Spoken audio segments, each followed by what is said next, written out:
Rio de Janeiro. A man walks into a clinic, out of the heat and into a quiet room with a bare patch of floor. He is somewhere in his 60s. He does not sit in a chair because there is no chair.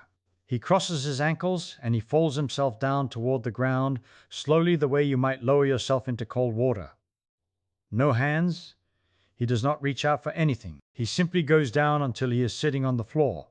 And then, without rocking, without pushing off with a palm, without dropping a knee to catch himself, he comes back up to standing. The whole thing takes about 10 seconds. And a doctor standing off to the side watches all of it and writes one small number on a chart. 8 out of 10.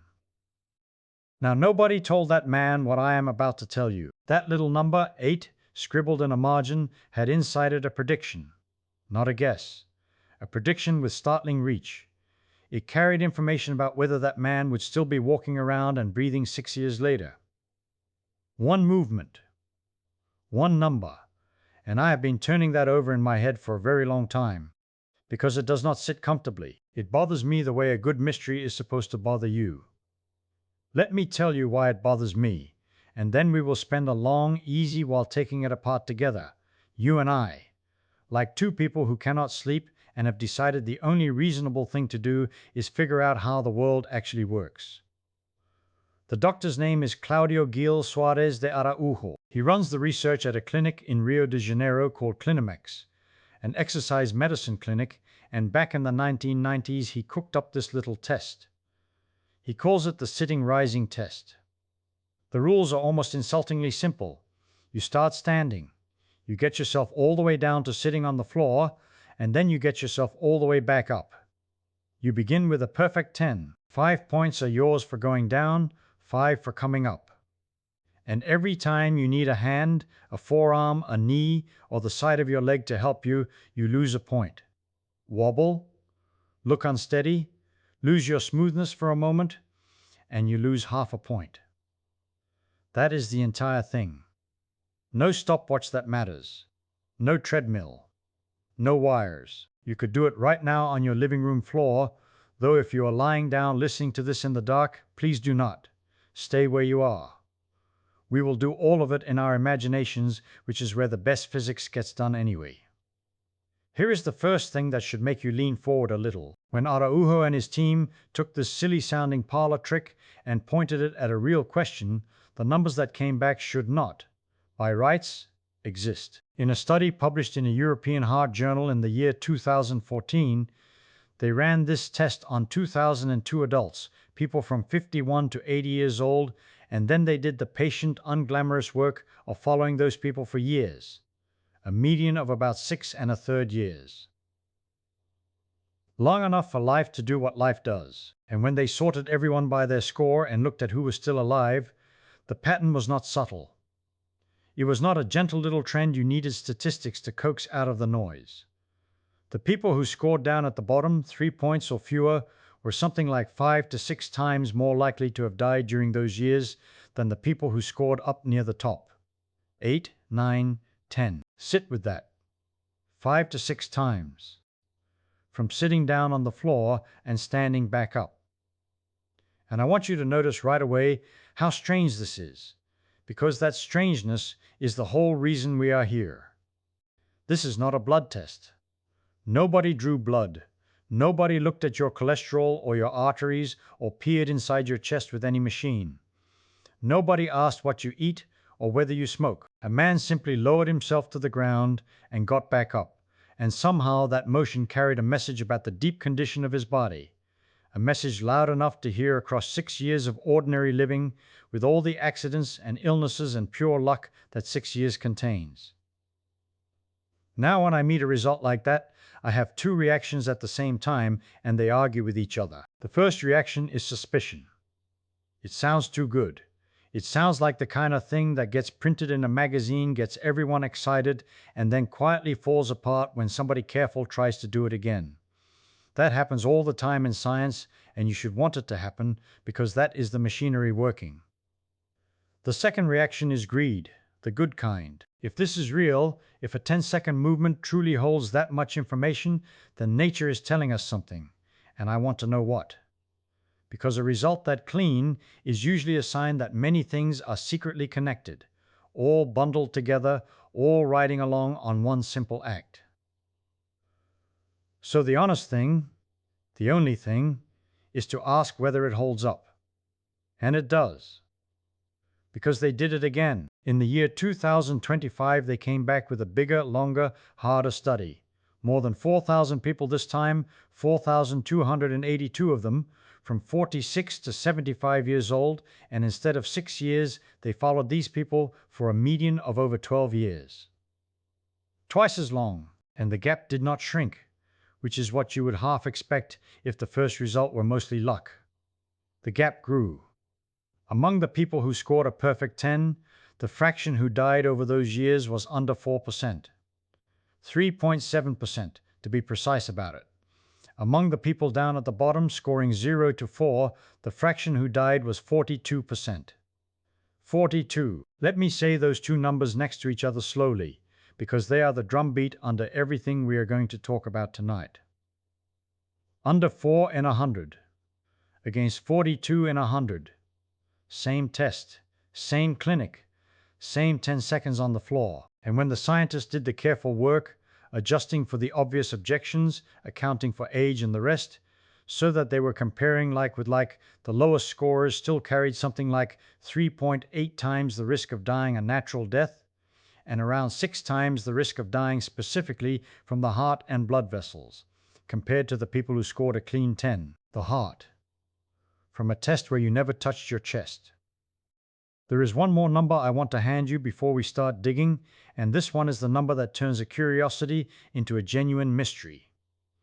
You might think, well, most people can do this. Surely it is just sitting on the floor. Children do it 100 times a day. But among adults over 55 in this work, the fraction who could earn a perfect 10, going down and coming up without a single wobble and without ever borrowing a hand or a knee, was fewer than 8 in 100.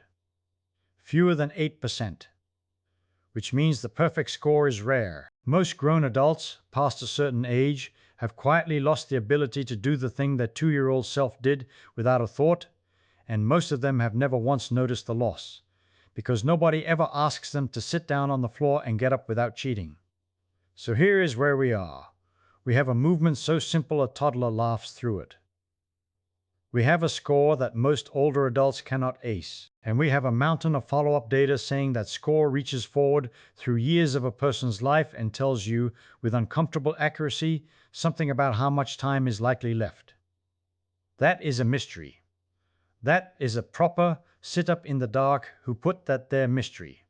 And like any good detective, we are not going to be satisfied with the first tidy answer somebody hands us, because there is a tidy answer, and I can hear you thinking it already, and it is even mostly true, and we are still going to treat it as a suspect.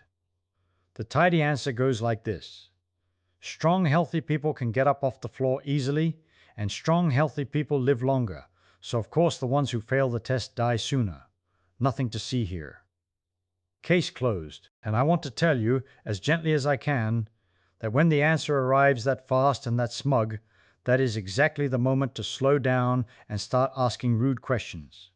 Because if it were really that simple, if this were only about being generally fit, then any old measure of fitness ought to do the same job just as well. You could squeeze a spring in your hand and get the same prediction. And it turns out you almost can, but not quite, and that little gap between almost and not quite is where the real story is hiding. So that is our case. Over the next long while, we are going to walk all the way around this thing.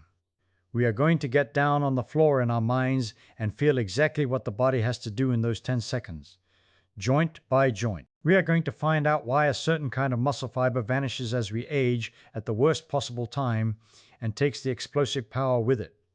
We are going to chase a very convincing red herring, a little handheld gadget that measures your grip and predicts your fate almost as well, and we are going to figure out why almost is not the same as the whole truth. We are going to stand on one leg, and piece by patient piece, we are going to understand why nature packed so much meaning into so small a motion. There is no rush. We have all night. Let us begin with the body itself, and what it is really doing when a person falls down toward the floor. Picture a person, 70 years old, deciding to sit down on the floor. Not in a chair, on the floor, the way a child does without a second thought. Watch what happens slowly, as if we had a camera running at 1,000 frames a second and all the time in the world to study it. First, the knees begin to bend. The ankles flex. The whole tower of the body, which a moment ago stood tall and balanced over 2 feet, starts to lower itself. And already something interesting is going on that most people never notice. When you lower yourself toward the ground, your muscles are not pushing. They are resisting. The thigh muscles, the big ones on the front of the leg, are lengthening while they stay tight, letting you down gently instead of letting you crash. Engineers who study muscle call that an eccentric contraction. It is the muscle acting like a brake on a hill, not the engine on the straightaway. And here is a small kindness that nature gives us. Braking in this sense is easier than pushing. A muscle can control more weight going down than it can lift going up. So the descent, the first 5 points of the whole test, is the gentle half. Almost anyone can flop toward the floor. It is coming back that separates people. Now the person is nearly down, folding at the hips, the seat about to touch the ground. If we froze the picture right at the deepest moment, we would see the body tucked into a tight, awkward package. The scientists who put people in a motion laboratory measured exactly how tight. They stuck little markers on the hips and knees.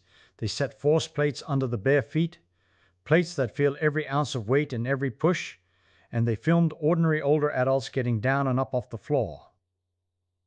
And they found something worth sitting with. When people rise using the most common method, the one where you sort of sit up and press yourself to standing, the hip has to fold to about 97 degrees.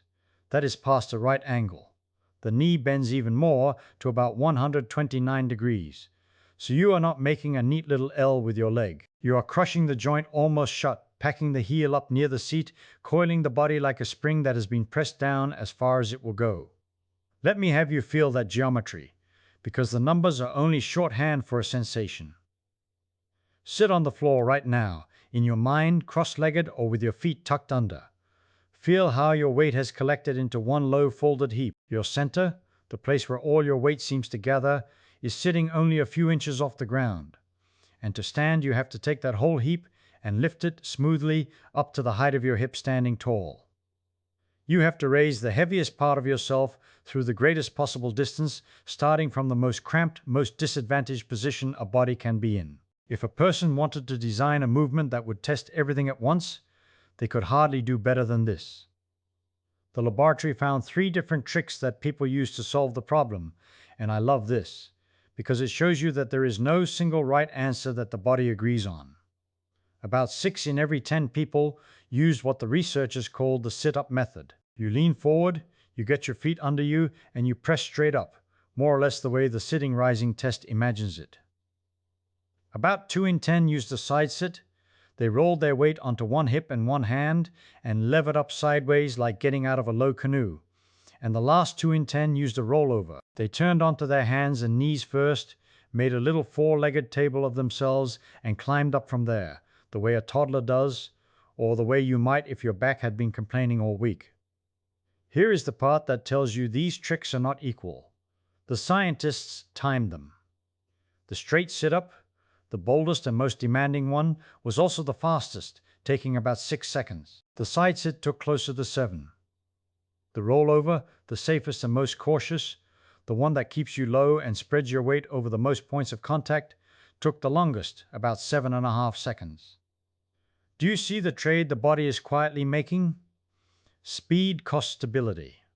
To be quick, you have to commit your weight to a narrow, risky path and trust your muscles to catch you. To be safe, you slow down, you add more hands and knees, you keep more of yourself close to the ground where a fall cannot hurt you. The choice of trick is itself a confession. It tells you, without a word, how much a person trusts their own strength and balance. And the very people who most need to keep their strength are the ones who, feeling it slip, quietly switch to the slower, safer tricks, and so use the demanding muscles less, and so lose them faster. That is the sort of trap nature is fond of, and we will meet it again tonight. Now I want to be careful and honest with you, because that is the whole game in this kind of work. You might be tempted to think that rising from the floor is really the same thing as getting up out of a chair, just closer to the ground. And the scientists wondered that too, so they measured both. They had people rise from the floor, and they had the same people do the standard test of getting up out of a chair and sitting down again over and over, and they asked how well one predicted the other. If the two were really the same thing, the answer would be a perfect match. It was not. The connection was there, real and unmistakable, but it was only moderate, a bit more than half of a perfect link. In the language of the statisticians, the correlation was about 0.56. Sit with what that number is telling you, because it is the first real clue in our case. A little more than half means the two tests share a lot. Both need leg strength. Both need you to move your own weight against gravity. But it also means that nearly half of what the floor test measures is something the chair test never touches. The floor demands things the chair lets you skip. To get out of a chair, you start already folded at a friendly angle, your feet flat, a nice firm seat under you, and often you can cheat with your arms on the armrests. The floor gives you none of that mercy. No seat at the helpful height, no armrests. You have to fold your joints to their extremes, you have to gather your weight from the very bottom, and you have to balance the whole coiled mess as you unfold it.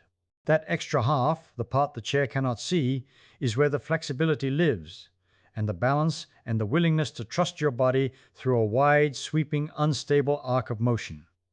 The floor is a harder examiner because it refuses to grade on a curve. And there is one more thing the laboratory noticed, something you would not expect to find in a study of muscles and joints and force plates. They found that fear itself made the movement harder. People who were afraid of falling had a measurably tougher time rising from the floor. Now think about how strange and how sensible that is at the same time. Fear is not a muscle. Fear is a thought, a feeling, a prediction the brain is making about what might go wrong. And yet, it reaches down into the mechanics and changes them. A frightened body tenses the wrong muscles at the wrong time.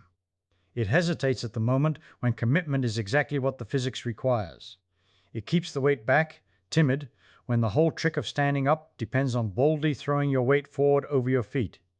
The fear becomes a kind of extra load, an invisible weight the person has to lift along with their own body. And so the mind writes itself into the equation of motion, and the pendulum of the body swings a little slower, a little more carefully, and a little more dangerously for the caution.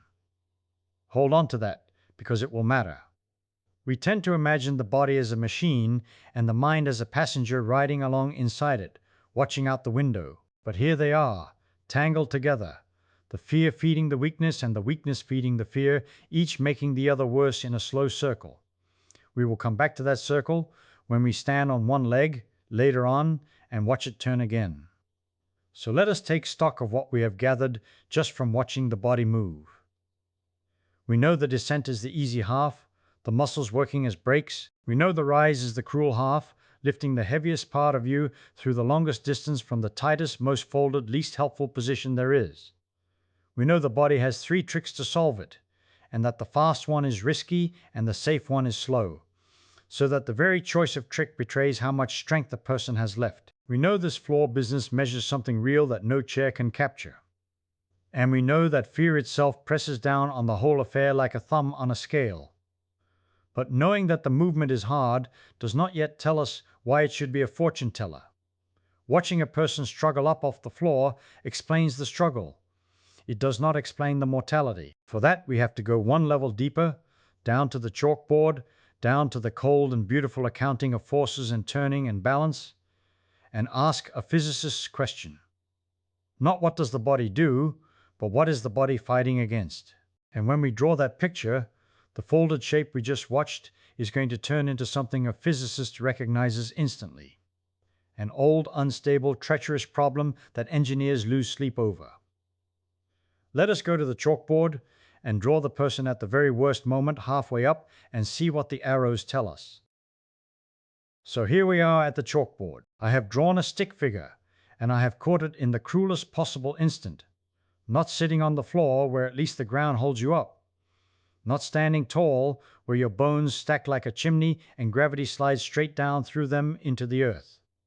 No, I have caught the figure right in the middle. Knees folded deep, that 129 degrees of bend we measured, hips folded up near a right angle, the whole body crouched and leaning and pointed forward like a diver who has changed his mind.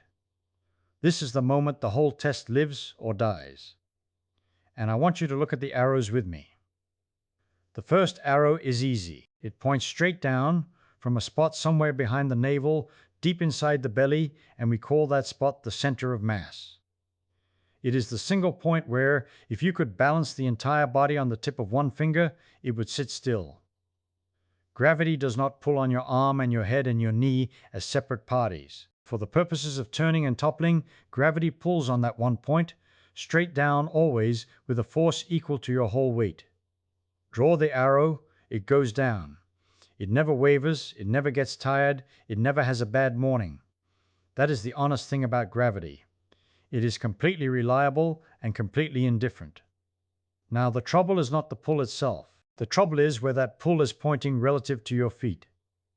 When you stand up straight, the center of mass sits neatly above the little patch of floor between your soles, and the downward arrow lands right in the middle of that patch. Everything is calm.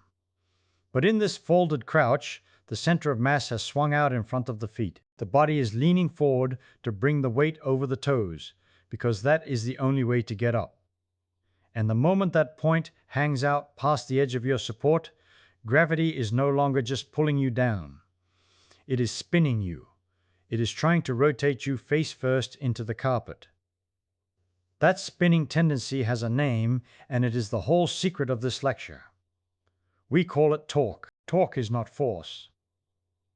Torque is force times how far out the force is acting, the length of the lever. Push on a door right at the hinge and nothing happens, no matter how hard you shove.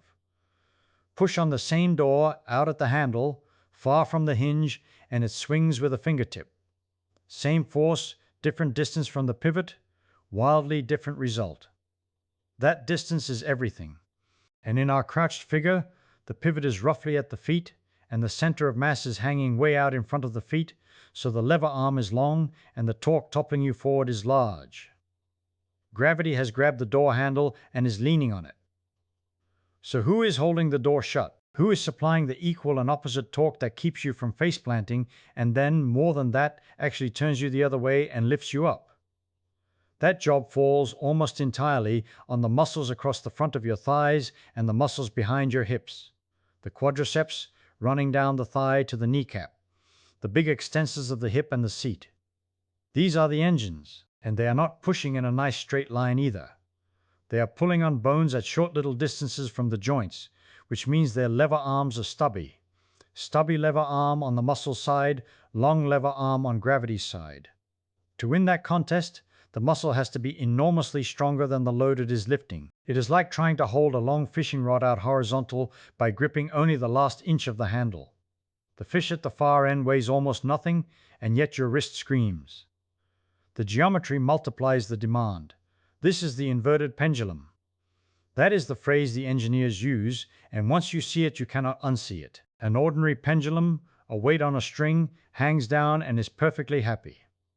Nudge it, and it swings back to the bottom, because down is where it wants to be. It is stable. It forgives you. But turn it upside down, balance the weight up on top of a stiff rod standing on its end, and now everything is reversed. The tiniest lean, a breath of air, a trembling hand, and gravity does not pull it back to the top. Gravity runs away with the lean, faster and faster, and over it goes. It is unstable. It forgives nothing. A broom balanced on your palm is an inverted pendulum, and you know without being told that you have to keep shuffling your hand under it, constantly correcting, or down it comes. A human being rising from the floor is an inverted pendulum that also has to lift itself, and not lift itself a little. Think about the bookkeeping of height. When you are folded on the ground, your center of mass is about as low as it can possibly get without digging a hole. When you are standing, that same point has risen to somewhere around your belt. You have hauled the heaviest part of yourself through the largest vertical distance a body can travel on its own two legs.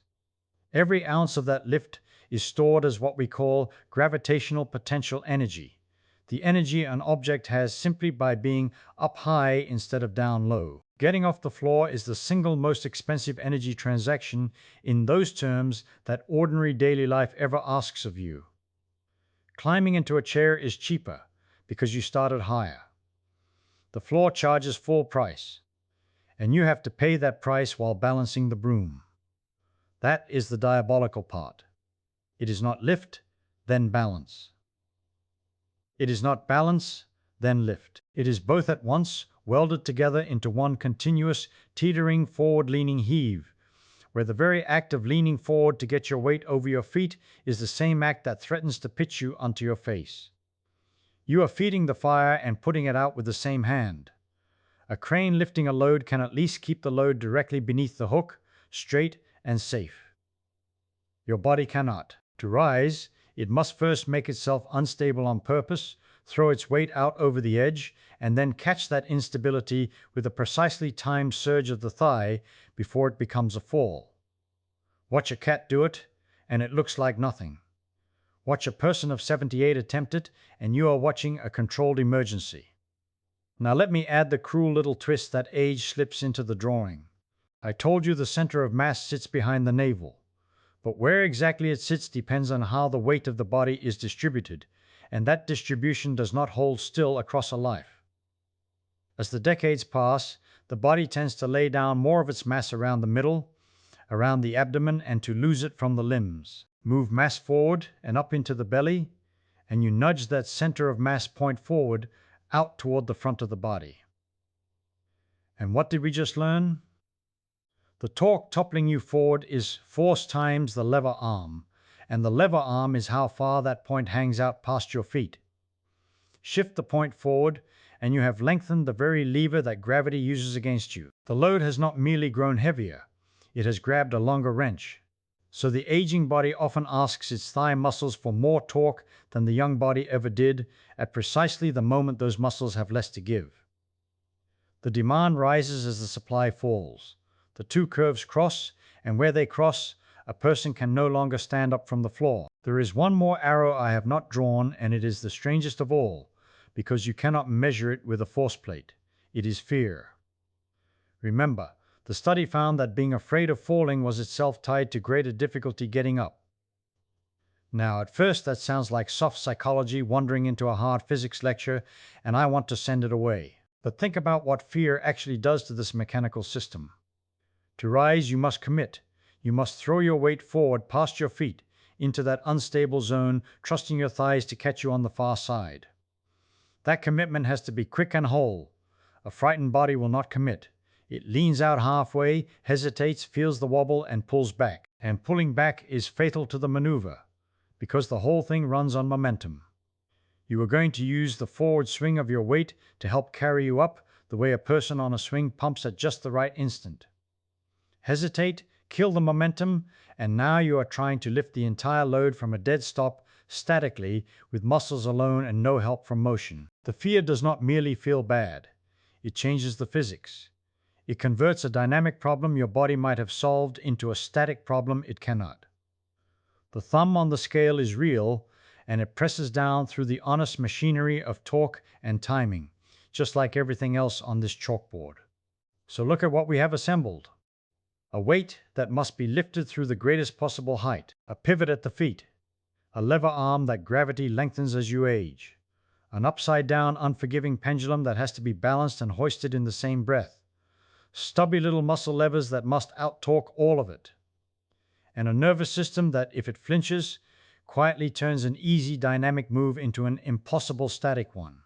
No wonder fewer than 8 in 100 people past 55 can do the whole thing cleanly. The marvel is not that so many fail. The marvel is that anyone at all still sails down and back up without a hand on the floor. 10 seconds, no drama.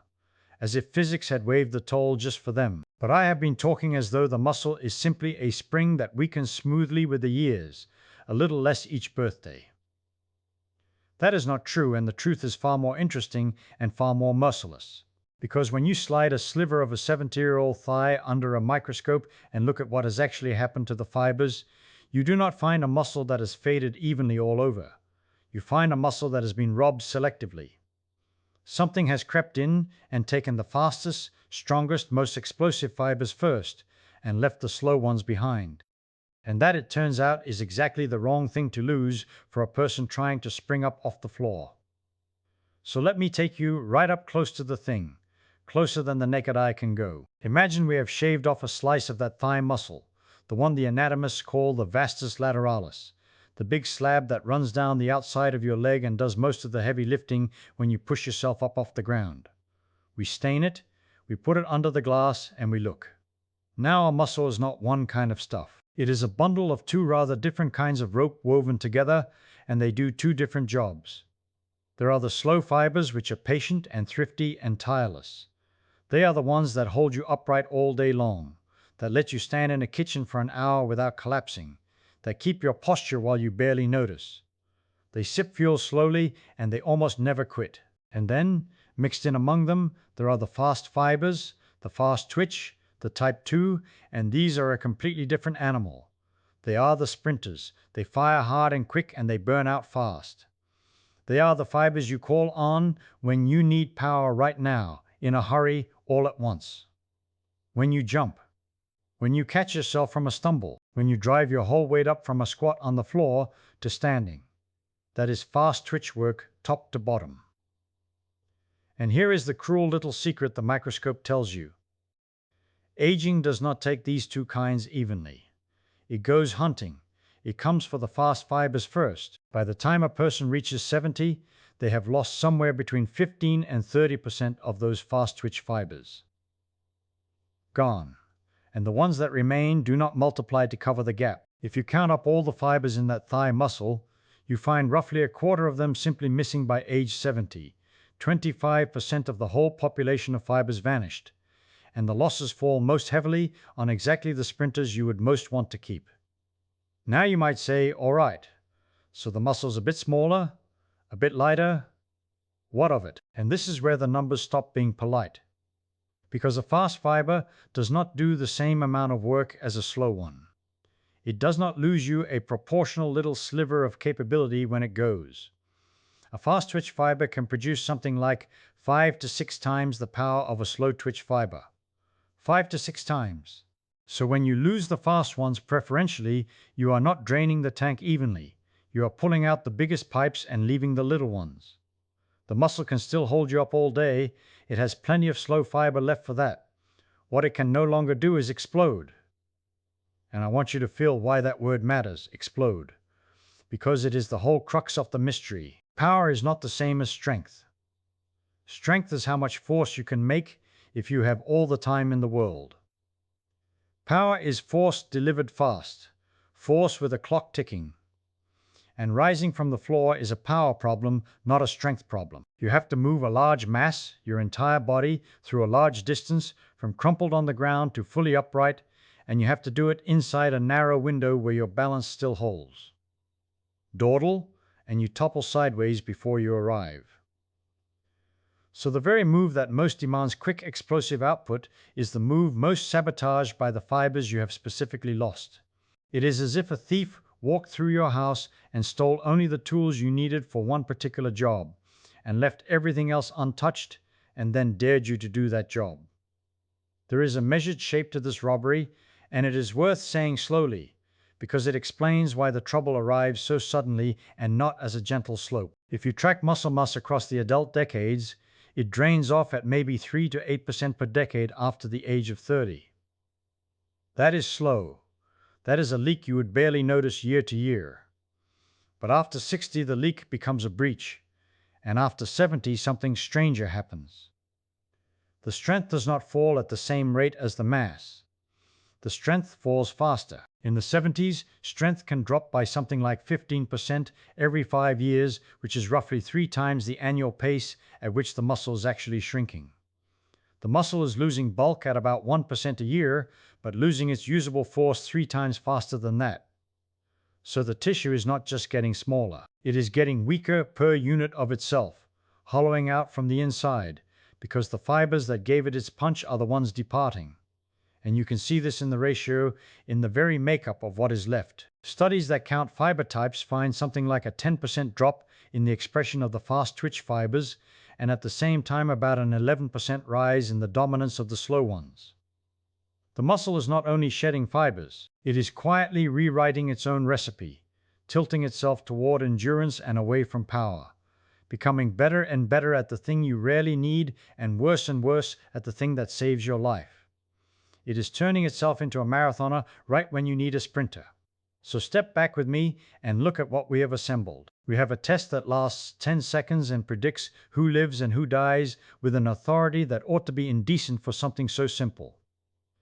We looked for the reason, and our first guess was, well, strong people are healthy people, obviously. And I told you that guess is too easy, and now you begin to see why. Because it is not general strength the test is catching. It is something sharper. It is the presence or absence of explosive power, the fast twitch reserve, the capacity of the body to summon force in a hurry. And that capacity is not merely a nice thing to have. It is, I suspect, a kind of readout of how far the deep machinery of the body has been allowed to decay. A person who can still fire those fast fibers has in some sense held the line against the whole slow catastrophe of aging. The test is not measuring whether you exercise, it is measuring whether the sprinters are still in the building. But I have been unfair to you, because I have let you believe this is a story about muscle alone. And it is not. If it were only muscle, then any decent measure of muscle would do the same job, and I am going to show you shortly that it does not. There is more than one way to fail this test, and the failures are not all failures of strength. Hold that thought, because a man can have perfectly good legs and still go down like a felled tree, and the reason has nothing to do with fibers at all. Here is a small experiment you can run in your own imagination tonight, lying just as you are. Picture yourself sitting cross-legged on the floor and asked to stand without touching anything. No hand, no forearm, no knee pressed down for a boost. Feel, in your mind, the exact instant where it would get hard. It is not at the bottom, sitting there. Sitting is easy, and it is not at the top. Standing is easy too. The hard part is the passage between, the middle of the move, where you are half folded and rising and your weight is hanging out over almost nothing. That is the moment the whole thing is decided. That is where the power has to come all at once in a fraction of a second, or the move dies. And that single decisive instant, that folded, unstable, torque-hungry midpoint, is precisely where the physics turns brutal, and precisely where the missing fibers are missed most. I have named the culprit inside the muscle. But I have not yet drawn you the diagram of the forces the muscle is fighting against, and until we do that, we have only half the crime. Because the body at that midpoint is not just a weak engine. It is a badly shaped lever, an awkward tower of mass balanced over a shrinking little patch of floor, and gravity is pulling at it from exactly the wrong place. So let us go now to the chalkboard, and let us draw the human body the way a physicist would draw it, as a jointed stack of weights and angles. And let us find out just how much force that folded posture is actually demanding, and where in the body the demand piles up. Because once you see that, you will understand why a small shift in where a person carries their weight, a little thickening at the middle over the ears, can tip a move from merely hard to flatly impossible, without a single fiber changing at all. So here is our stick figure on the board. I am not going to draw a beautiful anatomical thing, all muscles and tendons, because that would only hide what matters. I am going to draw the body the way we draw a bridge or a crane, as a few straight bars joined at pins, with a weight hung at each bar's balancing point. There is a bar for the shins, hinged at the ankle, a bar for the thighs, hinged at the knee, a bar for the trunk, hinged at the hip. And sitting on top, the head and arms, riding along for the trip. Every one of those bars has weight, and the weight of each does not sit at the end. It sits somewhere in the middle, at the place we call the center of mass of that piece. Draw a little arrow straight down from each of those places. That arrow is gravity, pulling, patient, never resting, never getting tired, pulling the same amount whether you are 20 years old or 80. Now, why do those little downward arrows matter so much? Because of a thing called torque. And torque is the whole secret of this move. Torque is just twisting force, the tendency of a push or a pull to spin something around a hinge. And here is the piece people forget. The strength of a twist does not depend only on how hard you pull. It depends on where you pull, on how far the pull is from the hinge. Push a heavy door right at the handle, way out at the far edge, and it swings open with one finger. Push that same door an inch from the hinges, and you can lean your whole body into it, and it barely moves. Same door, same you, only the distance changed. That distance, from the hinge to the line of the force, is what we call the lever arm, and torque is the force multiplied by that lever arm. A small weight far out can demand more than a big weight tucked in close. So now look again at our folded person at the bottom of the rise at that critical moment when they have to go from sitting on the floor to standing on their feet. Remember the numbers the motion laboratory gave us. The hip is folded to about 97 degrees, a little past the right angle. The knee is folded even more, about 129 degrees. This is a body crumpled up small, like a carpenter's folding rule closed almost shut. And here is the cruel part. In that folded shape, the trunk is pitched forward. The heavy trunk, the chest, the head, the arms, all of that mass is not sitting nicely above the hips. It is leaning out in front of them, hanging out over the knees and the toes. Draw the line down from the center of mass of that leaning trunk. It does not fall through the hip hinge, it falls well in front of it. And that gap, that horizontal distance from the hip joint to the line where the body's weight wants to drop, that is a lever arm, and it is a long one. So gravity, pulling straight down on all that upper body weight, out at the end of a long lever arm, is twisting the trunk forward and down around the hip with a great deal of torque. The body wants to fold shut. It wants to collapse back onto the floor. And the only thing stopping it, the only thing that can not only hold that fold but reverse it and drive the whole tower up to standing, is the muscle pulling on the other side of the hinge. The hip extensors in the back, the buttocks and the muscles along the back of the thigh, and the great engine at the knee, the quadriceps on the front of the thigh, straightening the knee out from that deep bend. Let me make the size of this vivid, because the arithmetic of levers is where the surprise lives. Suppose the muscle at the hip attaches very close to the joint, an inch or two out, which is roughly the truth of how bodies are built. Muscles pull near the hinges, always, and suppose the weight of the upper body is hanging out on a lever arm 10 or 15 times longer than that. Then to balance the twist, the muscle must pull 10 or 15 times harder than the weight it is fighting. The body is built for delicacy and speed, not for leverage. Every joint in you is a losing bargain when it comes to force. The muscles are stationed right up against the hinges where their lever arms are pitifully short, and so they must generate enormous tension just to counter a modest weight sitting out at the end of a long limb. That is the price the body pays to move quickly and through wide arcs. The muscle moves a little, the hand or the foot moves a lot, but the force the muscle must make is many times the load. Nature took that trade everywhere in you, and at the bottom of the sitting-rising test, the bill comes due all at once. Now here is the thing I want you to really sit with, because it is the quiet twist in our story. Nothing I have said so far requires the muscle to be weak. I have been describing a young, healthy body. Even in a strong 20-year-old, that folded posture demands a large torque at the hip and a large torque at the knee, and the young body simply supplies it and stands up without a thought, never knowing what it just accomplished. The move is hard for everyone. It is only that youth pays the toll without noticing the coin leave its pocket. So what changes with the years? Two things change, and they push in the same direction, which is the worst kind of luck. The first thing we already met at the microscope. The engine loses its most powerful cylinders. The fast, explosive fibers thin out, and with them goes the muscle's ability to make a big force quickly. So the supply side falls. The muscle can pull less hard than it used to. That much you might have guessed. But the second change is sneakier, and it has nothing to do with the muscle at all. It is a change in the shape of the tower. As the decades pass, the body tends to redistribute its mass. Weight settles toward the middle, thickening at the abdomen a little more each year, so gently that no one can name the day it happened. And where does that new weight sit? Right at the front of the trunk, right out at the end of that long forward lever arm from the hip, which means the demand side rises. The torque the hip must overcome to lift the leaning tower goes up.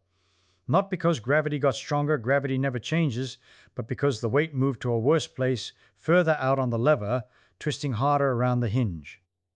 Do you feel the trap closing? The muscle grows weaker, the load grows heavier, and worse, it moves out onto a longer lever where every extra ounce counts for more. The supply falls and the demand rises, and they scissor together toward a single line. The line where the strongest torque the hip can still produce exactly equals the torque that gravity is demanding. Above that line, the person rises. Below it, they cannot, no matter how they strain. And here is what should genuinely astonish you. A person can cross that line, can go from someone who rises easily to someone who cannot rise at all, without a single muscle fiber changing. Just by the weight drifting forward, just by the geometry souring. The engine is the same on Tuesday as it was on Monday, but the lever it must turn has lengthened, and one day the answer flips from yes to no, silently, arithmetically, a border crossed with no fence to mark it.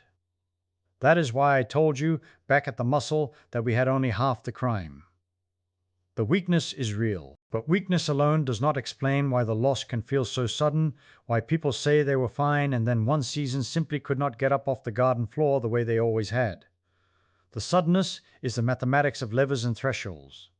You can slide toward the edge for 10 years and feel nothing, because you are still on the near side of the line, still saying yes. And then a small last increment, a little more forward weight, a little less fast fiber force, and you tip over the threshold, and the change that took 10 years to build announces itself in a single humiliating afternoon. And there is one more force on this chalkboard, and it is the strangest of all, because you cannot draw it as an arrow. Remember what the motion laboratory quietly noted? The people who feared falling had more trouble rising from the floor.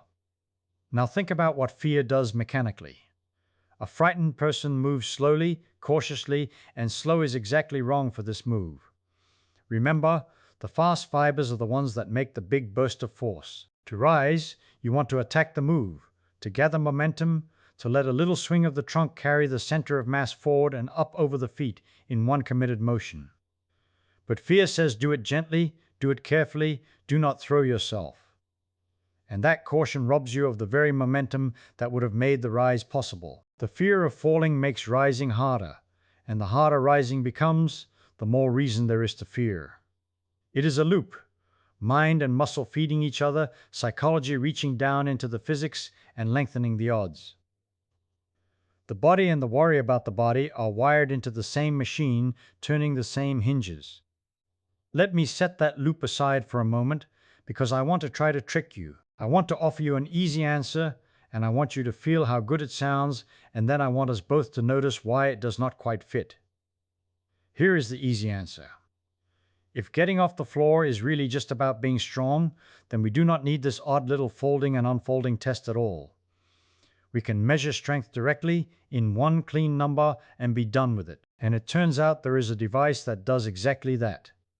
It is a small thing, small enough to close your hand around. You squeeze it as hard as you can, and it reads out the force. A hand dynamometer, they call it. Squeeze, look at the number, and you have measured strength. Simple. Honest. No folding, no balancing, no bare feet on a force plate. And I have to tell you, the grip number is not a toy. It is one of the most quietly astonishing measurements in all of medicine. There was an enormous study, gathering more than 142,000 people, following them for years, and what they found was almost rude in how simple it was. For every 5 kilograms of grip strength a person had lost, their risk of dying from any cause rose by about 16%, and their risk of dying from heart trouble rose by about 17%. Let that settle. The strength in your hand, the thing you use to open a jar of pickles, carries information about your heart. In fact, and this is the part that makes doctors sit up, grip strength turned out to predict death from cardiovascular disease better than blood pressure did. better than the number they wrap around your arm and pump up and frown at. A squeeze beat the cuff. So the grip test is no red herring in the sense of being false. It is real, it is powerful, and the geriatricians already trust it. When they want to know whether an older person is sliding into frailty, they use a short checklist, 5 simple signs, and grip weakness is one of the 5. There are even rough lines drawn in the sand. A man whose grip has fallen below somewhere around 23 to 37 kilograms, or a woman below 16 to 22 kilograms, is a person who is starting to struggle to walk half a kilometer or to climb a flight of stairs. Those are not abstract numbers. Half a kilometer is the walk to the shop. A flight of stairs is the way to your own bedroom. So the grip tells you something true about whether the ordinary geography of a life is still open to you. Now, if I were a lazy detective, I would stop right here. I would say, look, we have found the culprit. It is strength. The dynamometer catches it in one honest squeeze. Case closed. Everybody go home. And I want you to feel the pull of that, because it is a genuine temptation. The evidence is good. The number is clean. Why keep working? Because it does not close the case. And I can show you the exact scene where it comes apart. Think about what the squeeze actually measures. It measures the peak force your forearm and hand can produce pressing inward once at your leisure. You can be sitting down. You can be leaning on something. You can take your time and gather yourself and then bear down. Nothing about that squeeze asks you to balance. Nothing asks you to be flexible, to fold your hip past 90 degrees, to bend your knee deep and trust it. Nothing asks 2 or 3 joints to cooperate in a single flowing motion while your weight travels through the air. The grip is one muscle group, one direction, one instant. It is a snapshot of a single thread, and the floor is a whole tapestry. Getting down and getting up asks for strength, yes, but also for the flexibility to fold into that deep position without pain or stiffness locking you halfway. It asks for balance, because at the bottom and again on the way up your weight is passing over a small and shifting base. It asks for coordination, so that the hip and the knee and the trunk all fire in the right order and at the right moment. And it asks quietly about the composition of your body itself, how much of you is muscle and how much is dead weight to be hauled upward. 4 different things, braided into one 10-second movement. The squeeze catches one of them beautifully and lets the other 3 slip past. You can even see this gap in the numbers if you look. Remember, the Motion Laboratory compared how long people took to rise from the floor against how well they rose from a chair. 2 tests that seemed like cousins, both about getting up. And the correlation between them was middling, a number they wrote as 0.563. Now what does that mean in plain words? It means the 2 tests agree about halfway. People who are good at one tend to be good at the other, but only tend to. There is a whole territory where they disagree, where a person handles the chair fine and struggles on the floor, or the other way around. And when 2 tests disagree that much, it can only mean one thing. Each of them is measuring something the other one misses. Neither is the whole animal. So here is where the honest detective ends up. Grip strength, gait speed, the chair stand, the one-leg balance, the floor rise. Every one of these predicts who lives and who dies. Every one of them works, and yet not one of them is a copy of the others. You cannot throw 4 of them away and keep the 5th and lose nothing. They overlap like circles that share a middle, but each poke out into their own private space. And that tells us the thing we are hunting is not a single quality with 5 names. It is something wider. It is the whole coordinated machine, and each test is a window looking in at a different angle. Let us follow the angle the grip test cannot see. Let us follow balance, because balance turns out to hide a mystery all its own, and it is a mystery about geometry. Stand up in your mind on 2 feet. Look down. Imagine the outline you could draw on the floor around them. Around each foot and across the space between them, there is a broad shape, a rough 4-sided patch of ground. The engineers have a stiff little name for it. They call it the base of support. It is simply the region of floor over which you are allowed to keep your weight. As long as the point where all your weight seems to gather, your center of mass stays above that patch, you stand. You are stable. If your center drifts to the edge of the patch, you totter. If it leaves the patch entirely and you do nothing, you fall. That is the whole law of standing, and it is pure geometry. Keep the load over the base. On 2 feet, the base is generous. It is a wide polygon, and your center of mass can wander a fair distance in any direction before it reaches the edge. You have room to sway, room to make mistakes, room to be corrected. Now, slowly, lift 1 foot from the ground. Watch what happens to the patch. It does not shrink by half, the way you might guess. It collapses. Everything between the 2 feet, all that comfortable middle ground, vanishes in an instant. You are left with the outline of a single foot. In real numbers, that patch has fallen to something like 25 square centimeters. A little island of floor, smaller than the palm of your hand, and now your entire wandering, swaying, top-heavy body has to keep its center of mass parked above that island, or you go over. The task did not get a little harder. The margin for error nearly disappeared. And here is the cruelty of it. Just as the geometry gets unforgiving, the machinery that keeps you over the island starts to fail, and it fails not in one place, but in 3 places at once. The first is a sense most people have never heard named. Proprioception. It is the sense of where your own body is, without looking. Close your eyes and touch your nose, and the thing that lets you do that is proprioception. Buried inside your muscles are tiny stretch detectors, little spindles, constantly reporting how long each muscle is, how fast it is changing. That is how your brain knows, moment to moment, the exact posture of your legs without a glance. But those detectors grow dull with age. Their sensitivity fades. The report still comes in, but it is quieter, blurrier, a little late. The second is the little balance organ deep in the ear, the vestibular system, a set of fluid-filled loops that sense when your head tips and turns. It is a beautiful instrument, a spirit level built of living tissue. And it too wears down with the years, so the sense of which way is up grows softer. The third is not a sensor at all. It is the speed of the whole reply. When you begin to tip, your nervous system has to notice, decide, and fire the right muscles to catch you. In a young person, that loop snaps shut in a flash. In an older person, every step of it runs slower.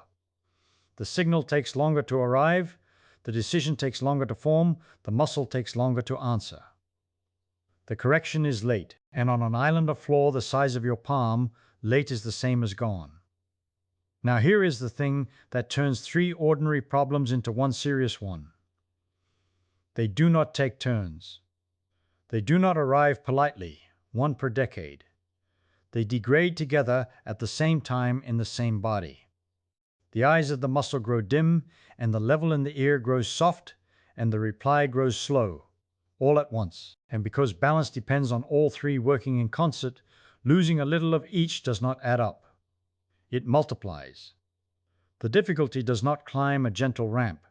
It curves upward, steeper and steeper, until standing on 1 foot, a thing a child does without a thought while pulling on a sock, becomes, for a great many people, simply impossible. And how many people? That is the number I want to hand you next. Because when the researchers finally went and measured it plainly with a stopwatch and 1 raised foot, what they found was larger and stranger than anyone had bothered to expect. They took 1,702 people, ordinary adults between 51 and 75, and they asked each of them to do 1 small thing. Stand on 1 leg. Hold it for 10 seconds. That is all. No apparatus strapped to the body, no treadmill, no needle in the arm. Just lift a foot and keep from toppling for the length of a slow breath. You would think, wouldn't you, that this is the sort of task nearly everyone passes. It is the physics of a flamingo, the physics of a person reaching for a high shelf, the physics of stepping over a puddle, and yet, when they laid all the results out on the table and counted, 1 in 5 could not do it. 20.5 of every 100 people failed. 348 human beings standing in a quiet room, asked to balance for the time it takes to say a short sentence, and they could not hold themselves up. Now, a fifth of everyone is already more than I would have guessed. But the average hides the real story, and the real story is in how that failure changes with age. Because the number is not spread evenly across the years like butter on bread. It sits low and quiet for a while, and then it rises, and then it climbs, and then it leaps. Among the people in their early 50s, only about 5 in 100 failed. A small fraction. Almost a rounding error. You could stand in a room of those people and nearly all of them would balance without a wobble. Move up a notch to the late 50s and it creeps to about 8 in 100. Still, most pass. Still, you would call this a healthy crowd. But watch what happens next, because this is where the curve stops being polite.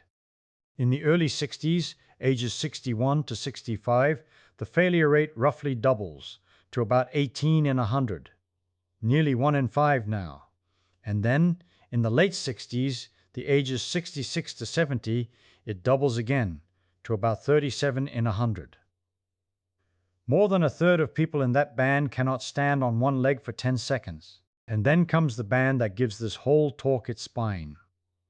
71 to 75. And here the number crosses a line I want you to sit with.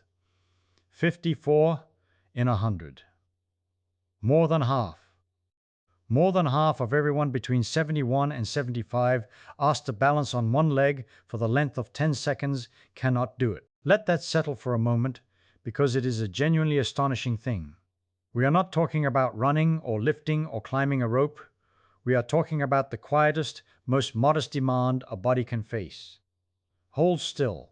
Hold still on one foot.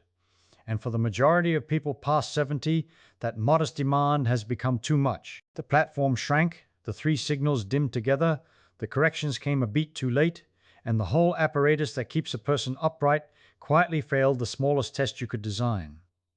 And here is what makes it more than a curiosity, more than a strange fact to share at a dinner. Watch the shape of that rising curve again. 5, then 8, then 18, then 37, then 54. Notice that it is not a straight line marching up at a steady slope. Each step is not the same size as the last. The gaps between them widen. From the early 50s to the late 50s, the number moves only 3. But from the early 60s to the late 60s, it moves 19. From the late 60s to the early 70s, it moves 17 more. The thing accelerates. It bends upward. And that bend is exactly the signature I promised you earlier when I said that 3 failing systems degrading together do not add, they multiply. You are looking, right there in a simple table of percentages, at the fingerprint of multiplication. If the losses simply added, you would get a ramp. Because they compound, you get a cliff. The mathematics of the body wrote itself into that data without anyone having to force it. So now we have our shrinking platform, and we have counted how many people fall off it. And a reasonable person hearing all this might say to me, well, fine, so balance gets worse with age. Everyone knows old folks are wobblier. What of it? A wobble is a wobble. It is inconvenient, perhaps a little undignified, but surely it is not a matter of life and death whether you can stand on one leg for 10 seconds. Surely that is asking too much of one small foot. I would have agreed with you. I would have said, this is a fine measure of clumsiness. A nice way to sort the steady from the shaky and nothing more. But the people who ran this study did not stop at the stopwatch. They did the patient, unglamorous thing that turns a curiosity into a clue. They wrote down who passed and who failed, and then they waited. They waited 7 years, and after 7 years, they went back and they counted, very simply, who was still alive. And I have to tell you, when I first turned that comparison over in my mind, it did the thing that a really good result always does. It made the hair on my arm stand up a little. Because the 2 groups did not fade at the same rate. Among the people who had passed the test, who had stood on one leg for 10 seconds without trouble, about 4.5 in every 100 had died over those 7 years. That is roughly what you would expect from a group of that age. Time takes its steady toll, but among the people who had failed the test, who could not hold the pose, the number who had died was 17.5 in every 100, nearly 4 times as many. Now hold on, you will say, and you are right to say it, because I taught you to say it. Of course, the people who failed died more. The people who failed were probably older to begin with. Older people fail balance tests, and older people die. You have not shown me anything except that age is age. That is a fair objection, and it is exactly the objection the researchers anticipated. So they did the arithmetic to strip age out of it. They matched for age, they matched for sex, they accounted for the underlying illnesses people were already carrying, the heart trouble and the high pressure and the diabetes and the rest of it. They asked, in effect, take two people of the same age, the same sex, the same burden of disease, and let one of them pass the balance test and the other fail it. What then? And even after all of that scrubbing, even after they had washed age and sickness out of the picture as thoroughly as the numbers would allow, the failure still carried a shadow with it. Those who could not stand on one leg for 10 seconds had, on the order of 84%, greater risk of dying from any cause over those years than those who could. Nearly double the risk hanging on a 10-second pose with age and illness already accounted for. The wobble was not just a wobble. The wobble was telling the truth about something deeper than the ankles. It was reading out through the narrow window of a single raised foot the condition of the whole machine. And this is the moment in the investigation where I want you to feel the floor shift a little under your own feet, because we have now caught the same fish twice, in two entirely different nets. Remember where we began. We began with a person lowering to the floor and rising again, and we found that this 10-second performance sorted the living from the dying with uncanny sharpness. And now we have come by a completely different road. A person standing on one leg, another 10-second performance, and it has sorted them again. Different bodies, different countries, different laboratories, different movements entirely. One is a fold down to the ground and a push back up. The other is simply holding still on a shrunken base. They share almost nothing in the way of muscle and motion. And yet both of them, when you follow the people forward through the years, point at the same hidden thing. That is not a coincidence you can wave away. When two very different measurements keep pointing at the same buried quantity, the detective in you should lean forward, because it means the buried quantity is real. It means there is something down there, underneath the balance and underneath the rising, that both of them are quietly measuring. I will confess that fear itself is stitched into this, and not in a poetic way, in a mechanical way. When they studied people struggling to rise from the floor, they found that the fear of falling was itself significantly bound up with the difficulty. The more afraid a person was, the harder the rising became. And you can feel why if you imagine it. A person who is frightened of going down stiffens. They hold their breath, they grip, they refuse to commit their weight forward over the foot, and refusing to commit the weight forward is precisely the thing that makes rising impossible. Because you cannot lift a load you will not first lean over. So the fear, which is a thing of the mind, reaches down into the tendons and the timing and makes the physical task genuinely harder, which produces a real failure, which feeds the fear, which stiffens the body further. The psychological and the mechanical are not two separate stories running side by side. They are one loop, feeding itself, tightening with every turn. So we have two 10-second tests now, both pointing down at some hidden quantity, both tangled up with fear, both bending their failure curves upward in that telltale multiplying way. And a control system is exactly the language we need to see what that hidden quantity really is. Because a body holding itself upright is a control system, in the strict engineering sense, no different in principle from the machine that holds the temperature of a room steady. And the thing that ruins a control system, the thing that turns a steady hand into a wobbling one, is not usually a lack of power. It is something subtler and slower and far more dangerous, and I want to take you now to the quietest, most ordinary machine in the house to show you exactly what it is. Picture a thermostat on the wall. Just a simple one, the old kind. A little dial and a strip of metal inside that bends when it warms. Its whole job is to keep the room at one temperature. The room drifts too cool, the thermostat notices, it clicks the heat on. The room warms past the mark, it clicks the heat off. On, off, forever, and if it is a good thermostat, you never feel any of it. The temperature just sits there, steady, boring, perfect. That is what good control looks like. Nothing happens. The wonder is in the nothing. Now let me do something cruel to this little machine. I will not weaken its furnace. The furnace is fine. It can pour out just as much heat as it ever could. I will not touch the dial. The setting is exactly where it should be. I am going to change one thing only, and it is the thing nobody ever thinks about. I am going to make the thermostat slow to notice. I put it in a thick wooden box so the air around it takes a while to reach the temperature of the room. Now when the room gets cold, the thermostat does not feel it right away. It feels it a little late. And when the room gets hot, again, the thermostat learns the news a little late. Watch what happens. The room cools down. The thermostat, wrapped in its box, does not know yet. The room keeps cooling. Finally, the news gets through, and the thermostat clicks the heat on.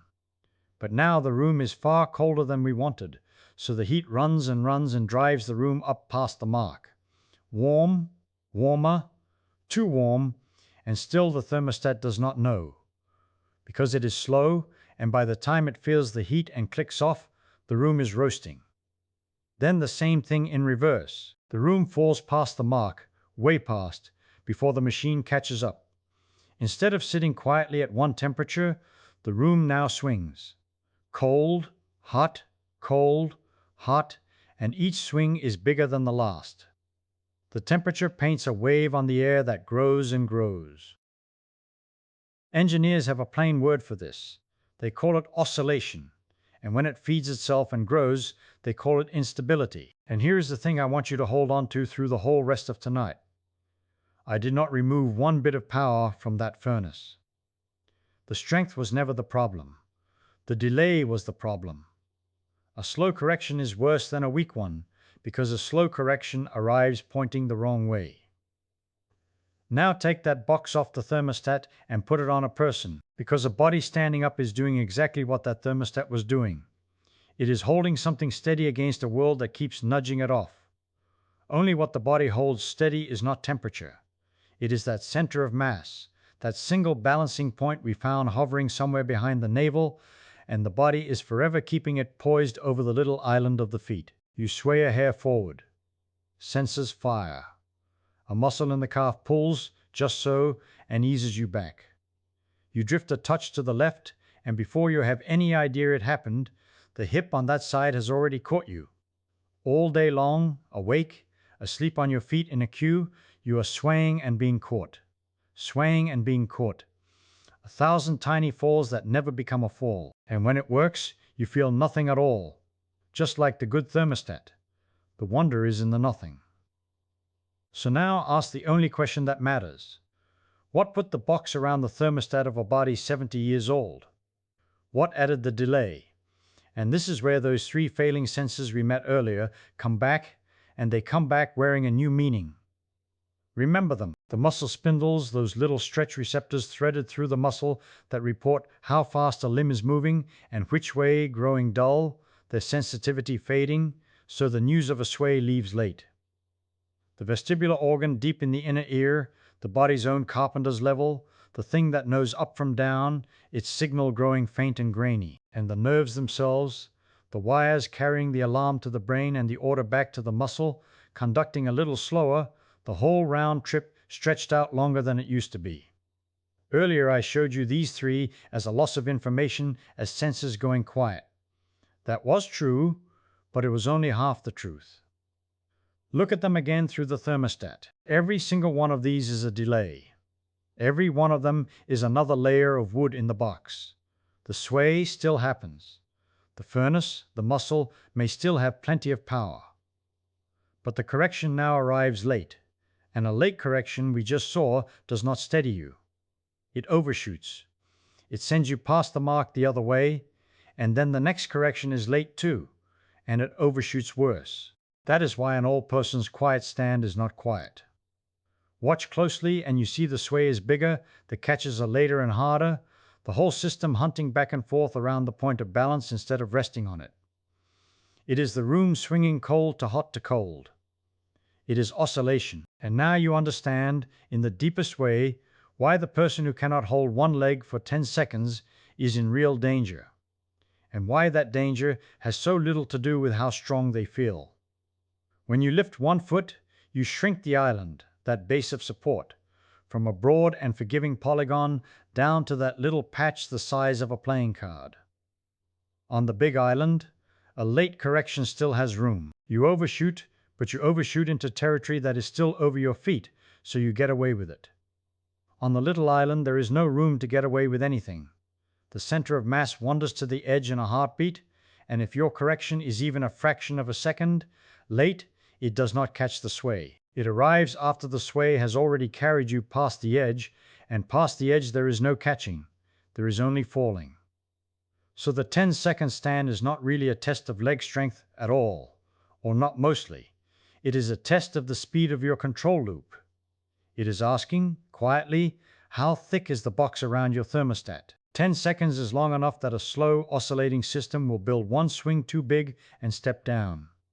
And a fast, tight system will just stand there, doing its 1,000 invisible catches, feeling like nothing is happening. The wonder, again, is in the nothing. More than half of those people between 71 and 75 stepped down before 10 seconds, not because their legs gave out, but because their corrections came too late to keep the little island under the balancing point. The furnace was fine, the box was too thick. And this reframes the fear, too. The fear we left tangled into the loop a moment ago, because fear does something very specific and very physical to a control system, and now we have the language to say exactly what. A frightened body stiffens. It braces. It co-contracts, pulling the muscles on both sides of a joint tight at once, the way you clench when you feel yourself slipping on ice. You would think stiffening makes you steadier. It does the opposite. A stiff joint cannot make small, quick, gentle corrections. It can only make big, late, lurching ones. Stiffening is another layer of wood in the box. So the fear of falling, by tightening the body, literally slows the correction, which makes the sway grow, which produces the very wobble the person was afraid of, which deepens the fear. There is the loop again, and now you can see its gears. It is not a vague thing, fear making you clumsy. It is a delay adding to a delay in a control system that had no delay to spare. The mind reaches into the machine and thickens the box with its own hands. I want to sit inside this idea a little longer, because it turns the whole picture upside down, and I do not want to rush past the turn. All night we have been circling a suspicion. The suspicion is that raw strength, raw power, the size of the furnace, is not the secret quantity these tests are measuring. And the thermostat has just handed us the reason why. You can lose a great deal of power and still keep control if your control is fast, the way a small furnace still holds a room steady so long as the thermostat is quick. But you can keep a great deal of power and lose control entirely if your control is slow, the way the strongest furnace in the world cannot steady a room through a thermostat wrapped in wood. Strength and control are two different quantities. They fail on different clocks, and aging attacks both, but it attacks the control, the timing, the speed of the loop in a way that no dynamometer squeezed in one hand will ever see. This is beginning to smell like the answer to why grip alone could not close our case. But I am getting ahead of the evidence, and I promised you we would follow the clues, not leap over them. So let us slow back down, and let us look at what a body must actually do in that final treacherous instant of rising from the floor, when the two quantities, the power and the timing, are both demanded at once, at the worst possible moment, over the smallest possible island. Picture the moment. You are down on the floor. You have folded yourself into that tight little shape, the hips bent to something near 97 degrees, the knees bent past a right angle, past 129 degrees, the whole body coiled up small like a spring that has been pressed almost flat. Your center of mass, that single imaginary point where all your weight can be thought to gather, is sitting about as low as it can get. Now you must send it up. Not straight up, mind you. That would be a mercy. You must send it up and forward, over your feet, and you must catch it there and hold it, balanced over an island of support that is shrinking under you even as you rise. Think about what that really asks of you. To lift a weight, any weight, from low to high, you must supply energy. The heavier the weight and the higher the lift, the more energy. When you rise from the floor to standing, you take your center of mass through the largest vertical journey your body ever makes in ordinary life. From the lowest it can sit to the full height of standing. That is the maximum change in what we call gravitational potential energy that everyday living ever demands of you. Every other rising you do, out of a chair, off a bed, up a stair, is a smaller version of this one. This is the big one. This is the whole mountain climbed in a single breath.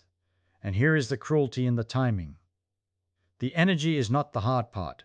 If you had all day, if you could inch upward like a glacier, almost anyone could get off the floor. The strongest slow twitch fibers, the patient ones, the marathon runner fibers, could grind you up over 10 seconds, over 20, over a minute.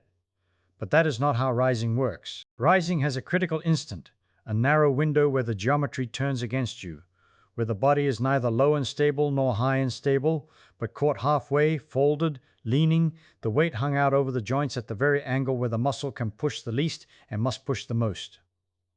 Engineers would say the moment arm is long and the leverage is poor. In plain words, the joint is in an awful position to do heavy work, and that is exactly the position where the heavy work comes due. To pass through that window, you need not just force, but force delivered quickly.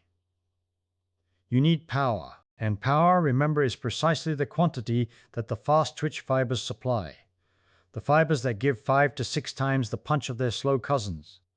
The fibers that a body of 70 years has been quietly losing at a rate that carries away 15 to 30 of every 100 of them. So the aging body arrives at the one instant of the day that most demands explosive power, with its explosive power drained.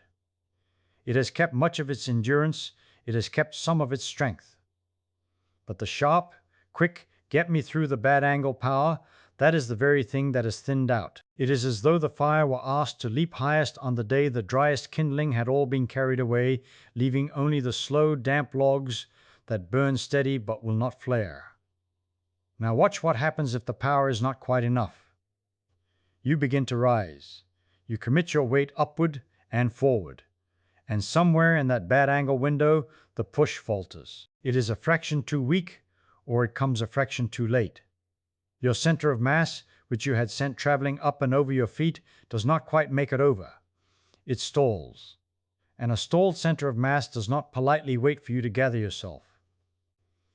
It obeys gravity. It begins to fall back, or worse, to topple to the side, off the little island, out past the edge of your base of support. In that instant, you have a choice that is not really a choice. You throw down a hand. You drop to a forearm. You catch yourself on a knee. Each of those is the body's confession that the power failed, that the timing failed, and each of them, in Dr. Araujo's careful bookkeeping, costs you a point. So you see, the score is not arbitrary. Every deducted point is the fingerprint of a specific mechanical failure caught in the act. The hand on the floor is a receipt for missing power. The wobble that costs a half point is a receipt for missing control. The test is not grading your dignity. It is grading, click by click, the exact quantities we have been chasing this whole while, and it is grading them at the one moment when both are stretched to their limit and neither can hide. And here the two threads of our mystery begin, very quietly, to twist together. Hold them both in your mind.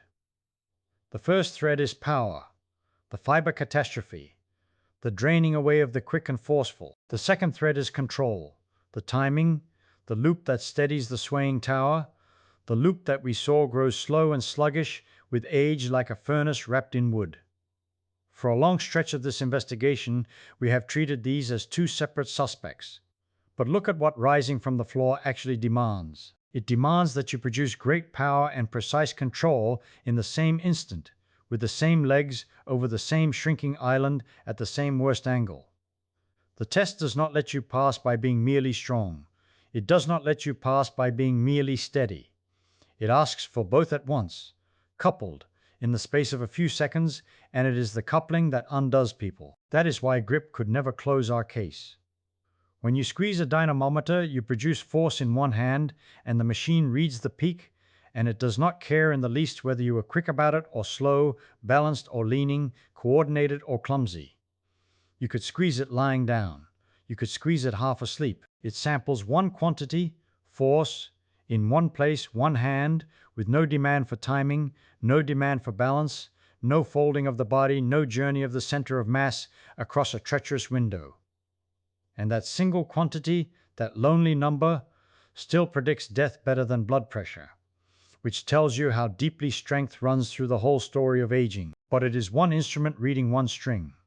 The sitting rising test is the whole orchestra, and it will not sound right unless every section plays together and on time.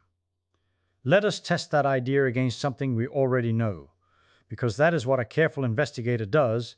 He takes the new suspicion back to the old evidence and sees whether it fits. Remember the correlation between rising from the floor and the ordinary business of standing up out of a chair.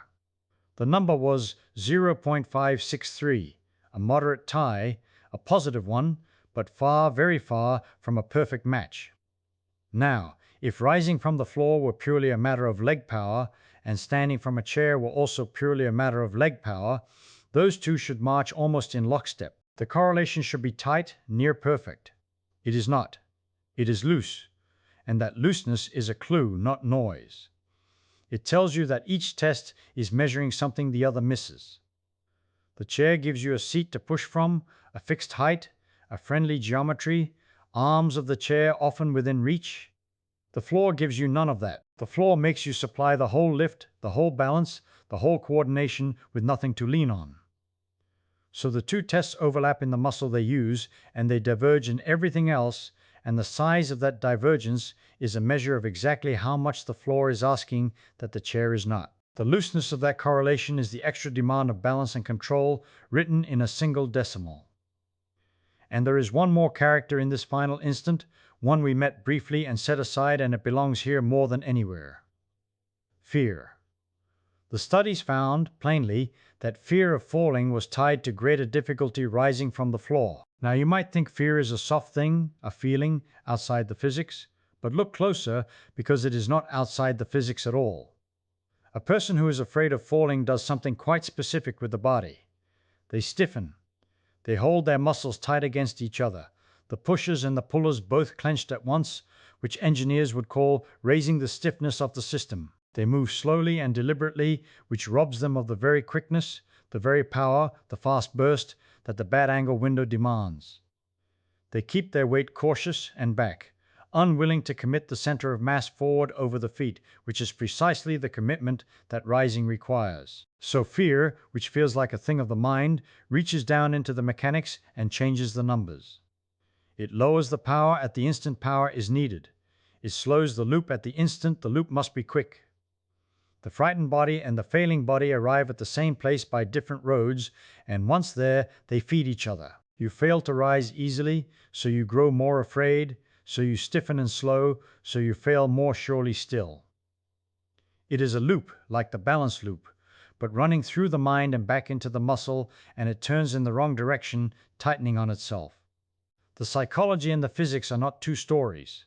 They are one system, one machine, watched from two windows. So we have our folded body, our shrinking island, our drained fast fibers, a lagging control loop, and our fear tightening the whole apparatus like a hand closing on a spring.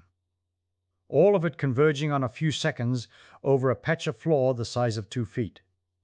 It is a great deal to ask of an aging animal, and it explains why so few pass cleanly. But it does not yet explain the strangest part of all, the part that first pulled us into this room.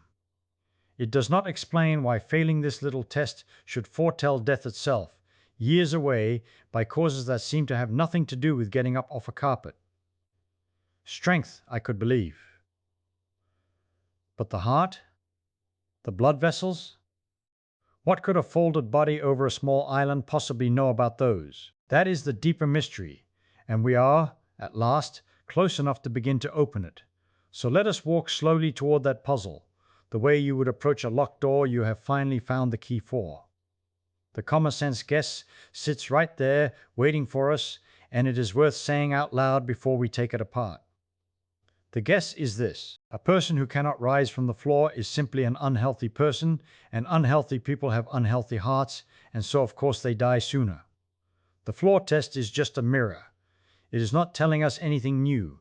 It is only showing us in one quick picture the same sickness that a doctor could have found with a stethoscope and an afternoon of blood work. That is a reasonable thought. It might even be partly true. But I want you to notice how quietly unsatisfying it is, because a good explanation should not leave you with a shrug. And this one does. If the floor test were only a mirror for heart disease, then it should carry no more information than the heart tests themselves. Squeeze the hand, take the blood pressure, and you would already know everything the carpet could tell you. Yet remember what we found. The grip test predicts death, and predicts it better than the pressure in your arteries. The one-leg stand predicts death. The walking speed predicts death. The chair rise predicts death, and the folded body over the small island predicts death better than almost any of them.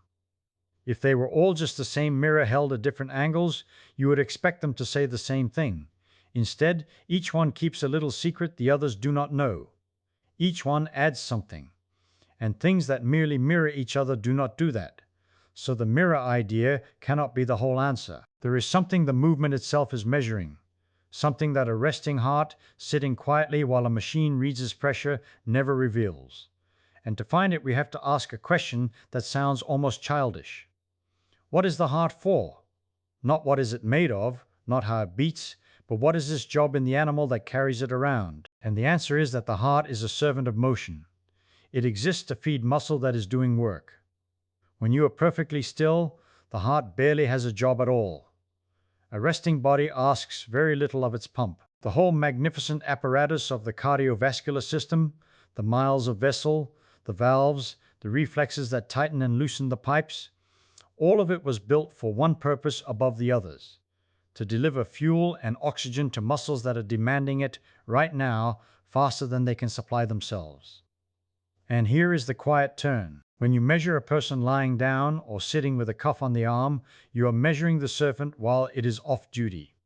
You are testing the pump at the one moment it is asked to do the least. But when a person falls all the way to the floor and hauls the whole body back up against gravity, the servant is suddenly called to work at nearly its hardest. In those few seconds, the big muscles of the thigh and the hip are screaming for oxygen, the pressure in the vessels must rise and then settle without the head going dark, the reflexes must catch the blood before it pools in the legs.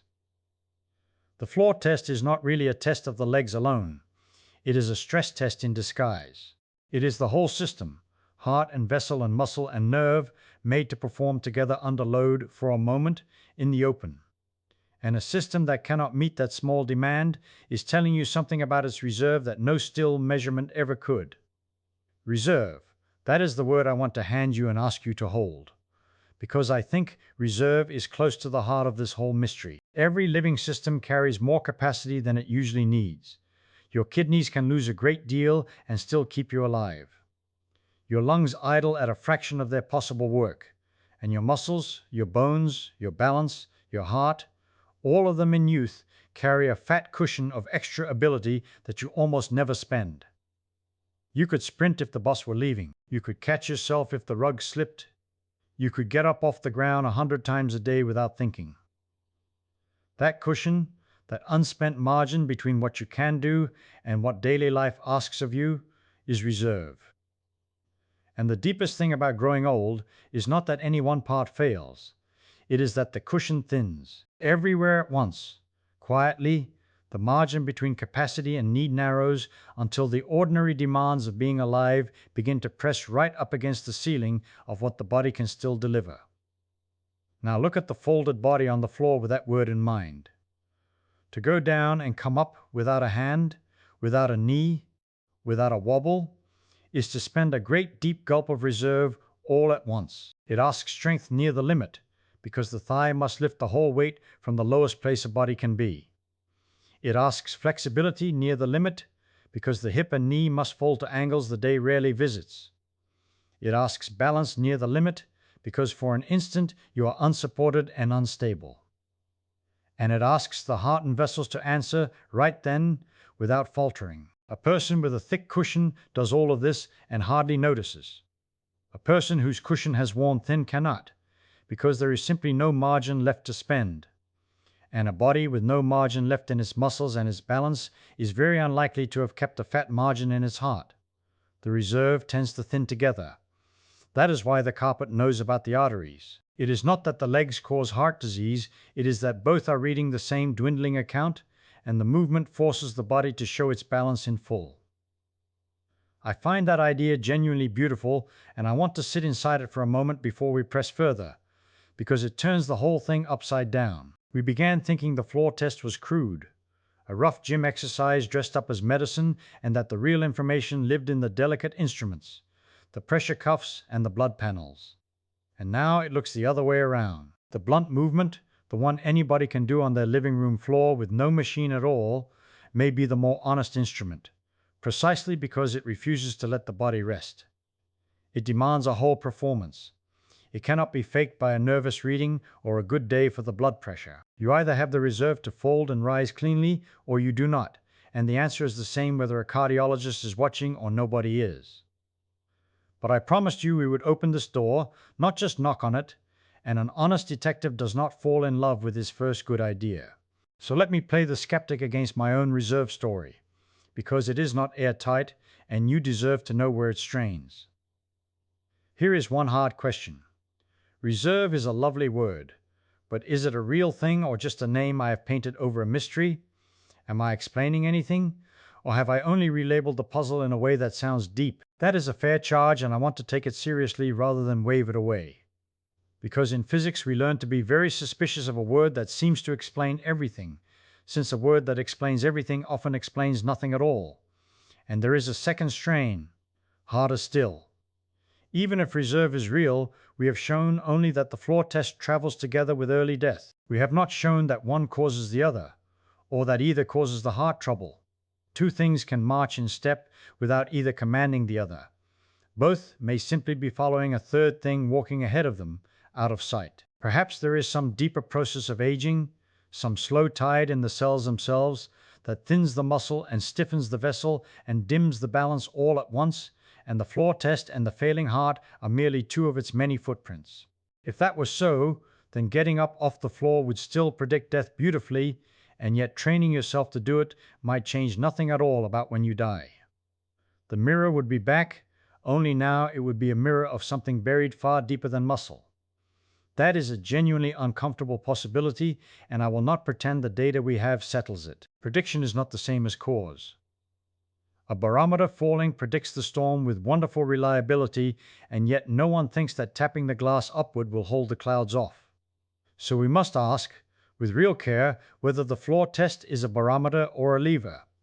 Is it merely reading the coming weather of the body, or is it one of the hands that could actually reach in and change it? And to answer that, we cannot stay up here in the world of grand ideas. We have to go back down, all the way down into the fiber and the nerve and the vessel, and ask what reserve is actually made of. What, physically, is thinning? Where does the cushion live, and can anything be poured back into it once it has begun to drain away? So let us go down there, quietly, the way you might walk into a great warehouse after closing time, when the lights are low and you can finally see how much is stacked on the shelves. Reserve is not a poetic word here, it is a physical inventory. It is the count of things you have more of than you strictly need on an ordinary morning, so that on the extraordinary morning, the one where you slip on the wet tile or the dog pulls the leash, there is something left to spend. A young body is a warehouse stacked to the ceiling. You use 1/10 of what is there to climb the stairs, and the other 9/10 sit in the dark, waiting, never called upon, quietly ensuring you. Aging, in the plainest terms I can give you, is the slow emptying of that warehouse while the daily errands stay exactly the same size.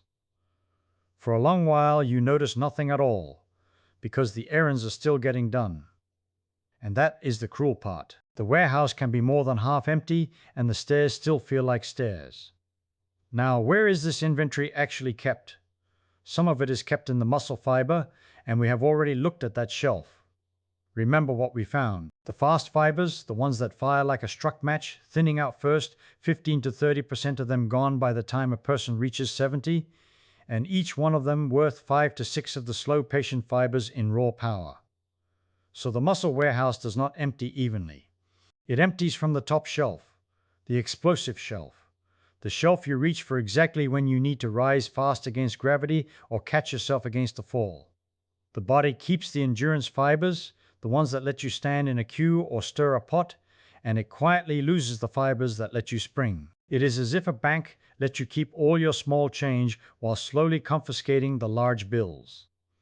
You still feel rich, counting coins, right up until the day the rent is due in a single lump.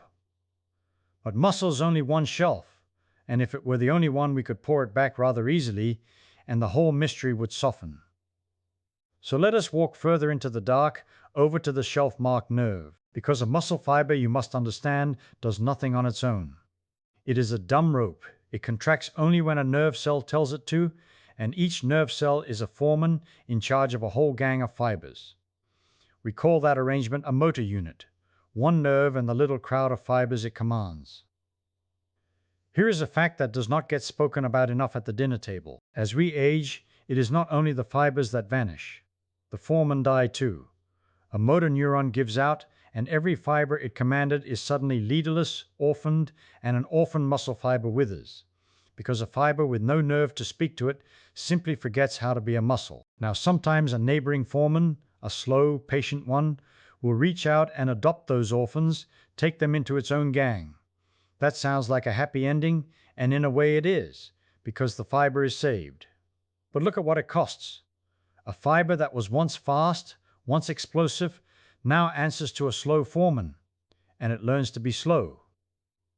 The rescue itself drains the top shelf. The warehouse converts its large bills into small change as an act of mercy. This is part of why the strength drains so much faster than the mere mass, why after 70 you can lose 15% of your strength in 5 years, while the bulk of the muscle shrinks at only a fraction of that pace. You are not just losing meat. You are losing management. You are losing the speed of the command, not only the size of the crew. And there is a shelf deeper still, the quietest one, the one nobody photographs. It is the shelf of the sense of position. I have told you already that balance leans on 3 informants. The muscle spindles whispering how stretched each muscle is, the little fluid organs in the inner ear reporting which way is down, and the neural switchboard that must gather all these reports and issue corrections before you topple. All 3 of these thin out too, and they thin out silently, because you cannot feel your proprioception fading the way you feel a sore knee. There is no ache in a dull sensor.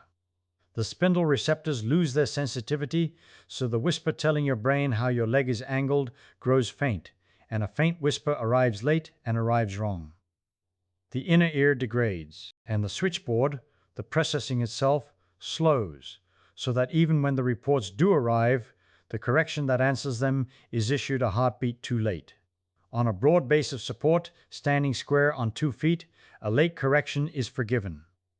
The wide platform catches you, but we saw what happens when the platform shrinks to a single foot, to 25 square centimeters, roughly the size of a playing card. On a platform that's small, a late correction is not forgiven at all. And this, I think, is why the one-leg stand turned out to be such a merciless little test. It does not measure your strength. It measures the freshness of your reports and the speed of your replies. It measures the lag in the control system. More than half of the people between 71 and 75 could not hold that card-sized platform for 10 seconds, and the reason is not that their legs had gone weak. It is that their warehouse of sense and speed had been quietly emptying for decades, shelf by silent shelf, with no ache to announce it. So already you can feel the shape of the answer forming, and it is a more interesting shape than the common sense one we started with. Reserve is not a single substance you could measure with a single dial. It is distributed. It lives in the fibers, and in the foremen that command them, and in the sensors that guide them, and in the switchboard that ties the whole thing together. And though we have not yet opened this door, it lives in the vessels that feed every one of those tissues their oxygen and their sugar. The floor test is remarkable precisely because it taxes all of these shelves at once. To lower yourself under control and rise again unaided, you must have fibers with power, and foremen to command them quickly, and sensors reporting your folded geometry accurately, and a switchboard fast enough to keep your center of mass over that wandering base while you are twisted into 97 degrees of hip flexion and 129 of knee bend. A grip test squeezes one shelf. The floor asks the whole warehouse to report for inventory in 10 seconds flat. That is why it saw what the grip alone could not see. But I promised you an uncomfortable question, and I mean to keep facing it rather than hide behind the elegance of the picture. Predicting is not causing. We have found that the floor test reads many shelves at once, and that is lovely, but a very thorough barometer is still a barometer. Maybe all these shelves empty because of some upstream thing, some deep tide in the vessels or the inflammation or the cells themselves, and the floor test simply happens to sample that tide in many places at once. The way a clever weatherman might read the coming storm off the birds and the ants and the ache in his own knee all at once and be more right than a man reading only one sign. If that were the whole truth, then the floor test would be a magnificent instrument and a useless lever. You could train yourself to a perfect 10 and change nothing underneath, the way a man can learn to tap the barometer glass without touching the sky. And yet, here is the crack of light that keeps me from surrendering to the pure barometer view, and I want you to hold it gently as you drift, because it is the hinge on which the rest of this whole investigation turns. The shelves we have been walking past are not sealed. That is the thing. A fast fiber that has been abandoned can, under the right and stubborn demand, be recruited again before it withers. A foreman can be persuaded to keep its gang. The switchboard, astonishingly, can be made quicker, because the nervous system learns, at 70 as at 17, only more slowly and more grudgingly. Balance, that silent emptying shelf, responds to being asked. The very act of standing on one foot, of practicing the fold and the rise, sends a demand signal down into exactly the tissues that were draining, and a warehouse that is being drawn upon in one place has a curious habit of restocking that shelf a little. None of this is magic, and none of it reverses the calendar. The tide of aging still goes out, but the question of whether the floor is a barometer or a lever may not have one answer. It may be both. It may read the weather precisely because it touches the very levers that set the weather, so that in reading yourself you have already, with the same motion, begun to reach in. Whether that reaching in truly moves the far more distant needle, the one marked when you die, is exactly the thread we must pull on next, carefully, without letting hope run ahead of the evidence, because hope is a bad witness and we still have real questions to put to it. So let us put hope on the witness stand and cross-examine it, gently but without mercy. Here is the awkward truth every honest investigator must face. When you watch 2,000 people, and the ones who cannot fall to the floor and rise again die sooner, you have not caught the floor causing anything. You have caught it keeping company with death. Those are different crimes. A low score and an early grave may travel together, not because one drags the other, but because a third thing, some quiet illness already at work in the arteries, in the nerves, in the slow furnace of the body, is pushing both of them along at once. The floor test may simply be standing near the scene, an innocent bystander who happened to see the whole thing. The detective who forgets this convicts the wrong suspect every time. And the people who built these studies know it. They did not just line up the living and the dead and count. They reached in and pulled out the obvious impostors one by one. They asked, what if it is only age? So they held age still, mathematically, and compared people of the very same years to each other, and the gap did not close. What if it is only that men and women differ? They held sex still. The gap stayed open. What if the low scorers were simply the ones already sick, already carrying a bad heart or a high sugar or a failing pressure? They held those still too, one after another, and still, when all the usual suspects had been marched out of the room, the floor was standing there, unmoved, its verdict intact. 3.8, 4 times the risk of a natural death, 6.0, 5 times the risk of a death from the heart, even after you strip away the easy explanations. That is what a hazard ratio adjusted is really telling you. It is the size of the mystery that refuses to dissolve no matter how much ordinary acid you pour on it. Now, does that prove the floor is a lever and not merely a barometer? No, it cannot. No study of this shape ever can, because you did not assign people their scores at random. You did not walk into a room, flip a coin, and tell half the room you will be weak now and the other half you will be strong. Nature dealt the cards and you only watched the game. To truly prove that raising your score buys you years, you would have to take thousands of people, split them by chance alone into two crowds, teach one crowd to fold and rise and the other to sit still, and then wait a decade and count the graves. That experiment, so far as our evidence here goes, has not been run. So we must speak carefully. We have a signal loud enough to wake the whole street. We do not yet have the confession. An honest scientist can hold both of those in one hand without flinching, and if you cannot, you are not yet doing science, you are only cheering. But watch what happens when we stop staring at the single suspect and look at the whole gang of them together. Because the floor is not our only informant. There is the walk. Somebody thought to ask a beautifully simple question. If you take a person past 65 and just time how fast they stroll down a hallway, how much can that one number know about them? They pooled 9 separate studies for this. More than 34,000 people, 65 and older, watched for as long as 21 years, and along the way 17,000 of them died, so there was no shortage of the grim arithmetic that makes these curves trustworthy. And out of all that walking came a single tidy landmark. 0.8 of a meter every second. Walk at least that fast, and you are pacing, on average, the middle of the road for your age and your sex, the median life expectancy, the plain ordinary middle of the deck. Walk slower, and the curve of your likely years bends down. Walk faster, and it bends up. One hallway, one stopwatch, and out falls a rough forecast of the rest of your life. Think about how strange that is. Walking feels like the least demanding thing a body does.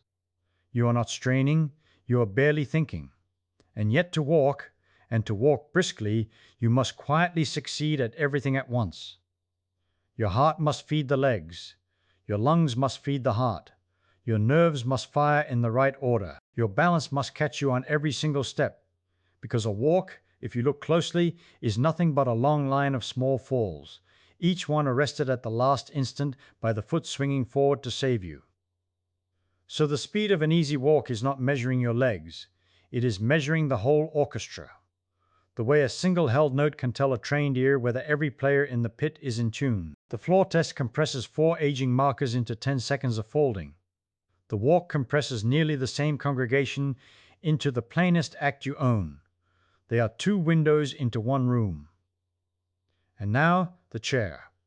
Take away the arms, cross them over the chest so there is no cheating, and stand up and sit down 5 times as fast as you honestly can. Somebody measured what that ought to take. For the 70s, the whole rise and fall 5 times over should be done inside about 12.5 seconds. For the 80s, closer to 15. Cross those lines going slower, and the 4 risk climbs, and the quiet independence of your own life, the being able to rise from your own kitchen chair without a hand on the table starts to thin. Notice that the chair and the floor are cousins, but not twins. When the biomechanics people measured it, the floor rise and the chair rise agreed with each other only moderately, a correlation of about 0.56. Half of what each one knows, the other one does not. That is not a flaw. That is the tell. If they measured the very same thing, we would only need one. The fact that each leaves a corner of the room in shadow is precisely why the whole family of tests, standing shoulder to shoulder, catches what no single one of them can. Even the arms have a story, and it startled the people who found it. They took more than 1,000 firefighters, ordinary working men, average age not quite 40, and simply counted their push-ups. Then they waited 10 years and watched their hearts. The men who could push out more than 40 had, over that decade, something on the order of 96% fewer heart troubles than the men who could barely manage 10. Now be careful, because this is not our old crowd. Firefighters near 40 are not the same as a person of 75, and we must not smuggle the number across the border and pretend it means the same thing on the other side. But the shape of the finding is what matters, and it is the same shape we keep tripping over. A humble muscular chore, done well, keeps company with a healthier heart, and done poorly, keeps company with a sicker one. The push-up, the walk, the chair, the one-legged stand, the fall to the floor. 5 different doors, and every one of them opens onto the same room. So why does all this circling around matter so much for the person of 70 or 80 in particular? Because for them the floor stops being a metaphor and becomes a literal place they might end up, on the tile, on the rug, in the middle of the night, and cannot leave. Falls are the leading cause of injury death for Americans past 65, and the ledger is merciless once you read it closely. For men between 65 and 74, unintentional falls take fewer than 25 lives out of every 100,000 in a year. Push on to 85 and beyond, and that same number climbs above 370 per 100,000. That is not a gentle slope. That is a 15-fold cliff, and it opens up across the very decades we are studying. And the hip is the hinge on which so much of it turns. A broken hip, the worst of the common fall injuries, kills as many as 1 in 3 of the people it happens to within a single year of the break. Then there is the quiet horror the doctors gave a plain, almost tender name: the long lie. A person past 70 goes down, and is not badly hurt by the fall itself, but simply cannot get up, cannot find the leverage, cannot summon the folded knee, forward lean, quadriceps-driven rise we spent so long taking apart. So they stay down. Hours pass on the cold floor. And the floor, which asks nothing of the young, begins to take. The body cools toward hypothermia. It dries toward dehydration. The skin, pressed too long against the hard ground under its own unmoving weight, begins to break into sores. The stillness lets fluid gather in the lungs and pneumonia move in like a squatter. And here is the figure that should hush any room. Of the older people who suffer one of these long lies, about half are dead within 6 months. Not from the fall, from what the floor does to a body that cannot rise off it. So do you see now why the fold matters? Why nature built us a test we never asked for? The ability to lower yourself to the ground and lift yourself back off it is not a parlor trick and not a fitness fad. It is the exact rehearsal for the one emergency that lies quietly in wait for a great many of us. Every time a person of 70 practices going down and coming up under their own power, they are not merely scoring points on Dr. Araujo's scale. They are keeping in working order the single motor skill that decides, on some future night none of us can see, whether the floor is a place you visit or a place you are trapped. And that is where hope, our unreliable witness, finally says something we can almost trust. Not that folding to the floor buys you certain years, we proved we cannot swear to that, but that the very rising which reads your fate is also the rising that might, on the worst night, deliver you from it. Which leaves us one last suspect still to question, the strangest of them all, the one that hides not in the muscle or the heart, but in the mind that fears the fall before the fall has even come. So let us bring this last suspect into the light and look at it plainly, because it is the oddest one of all. Every other thing we have questioned tonight lives in the flesh: the muscle fiber, the quadriceps, the small platform under one foot, the center of mass drifting forward with the years. Those are things you could weigh, or photograph, or wire up to a machine. But this one you cannot weigh. It has no mass. It sits in the head, and yet it reaches down into the legs and changes what they do. I mean the fear of the fall itself. Here is the strange thing the researchers noticed almost as an aside when they watched older people lower themselves toward the floor and try to rise. Fear of falling was significantly tied to greater difficulty in getting up. Now stop and taste that for a moment. It does not merely say that people who are weak get scared. It says the fear is threaded through the difficulty, that the two travel together like partners in a crime. And a physicist, hearing that, should feel a little shiver, because it means a thought, a purely mental thing, is somehow appearing in the mechanics. The equations of the body are being edited by the mood of the mind. How could that be? How does a worry, which weighs nothing, add torque to a hip joint? Let me try to show you the machinery of it, because there is real physics here, not just sentiment. Think about what it takes to rise from the floor the good way, the smooth way, the way that costs the fewest points on the doctor's scale. You have to commit. You have to let your center of mass travel out over your feet, past the safe zone through that unstable folded middle, and trust the legs to catch you on the far side and drive you up. It is, in a small way, a leap of faith made by the body. For a fraction of a second, you are betting that the muscles will fire in time. A young person makes that bet without even noticing they have made it. The commitment is total and invisible. Now put fear into the same body. Fear does something very specific to a movement. It makes you hedge. It makes you keep the center of mass pulled back, closer to the safe side, because leaning forward feels like falling, and the whole point of the fear is to prevent falling. So the person rises timidly. They do not let the weight flow out over the feet. They try to lift straight up by main strength instead of using the graceful forward and up arc that borrows momentum from the lean. And lifting straight up out of that deep folded crouch is nearly the hardest way you could possibly choose. You have taken the one movement that was already demanding, and you have stripped it of the very trick that made it possible. The lean was not a danger. The lean was the solution. Fear tells you to abandon the solution precisely when you need it most. So the timid rise costs more. It asks more torque of a weaker knee. It asks the person to grind upward through the slowest, most muscular path rather than the quick, elastic path. And because it costs more, it is more likely to fail, or to wobble, or to need a hand down on the floor for support. And every one of those is a deduction on the scale, and more than a deduction, it is a small confirmation, whispered into the person's own ear, that says, "You see, you were right to be afraid." The fear produces the failure, and the failure feeds the fear. It is a loop that tightens on itself, turn after turn, like a rope winding around a post. An engineer would recognize this creature at once. It is what we call positive feedback, though there is nothing positive about it in the ordinary sense of the word.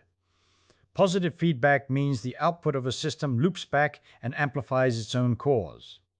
The howl you hear when a microphone gets too close to its own loudspeaker, that rising shriek that climbs until someone yanks the plug, that is positive feedback. A tiny sound gets picked up, amplified, played back, picked up again, louder each time, round and round, until it saturates.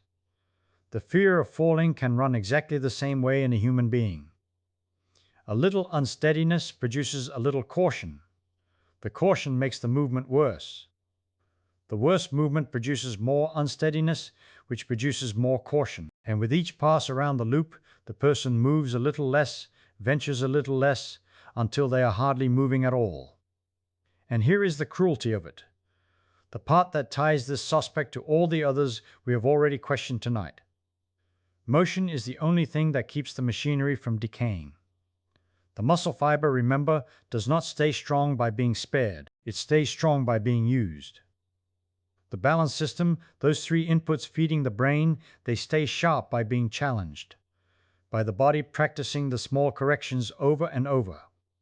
So when fear makes a person move less, it is not merely making them slower today. It is starving the very systems whose weakness caused the fear in the first place.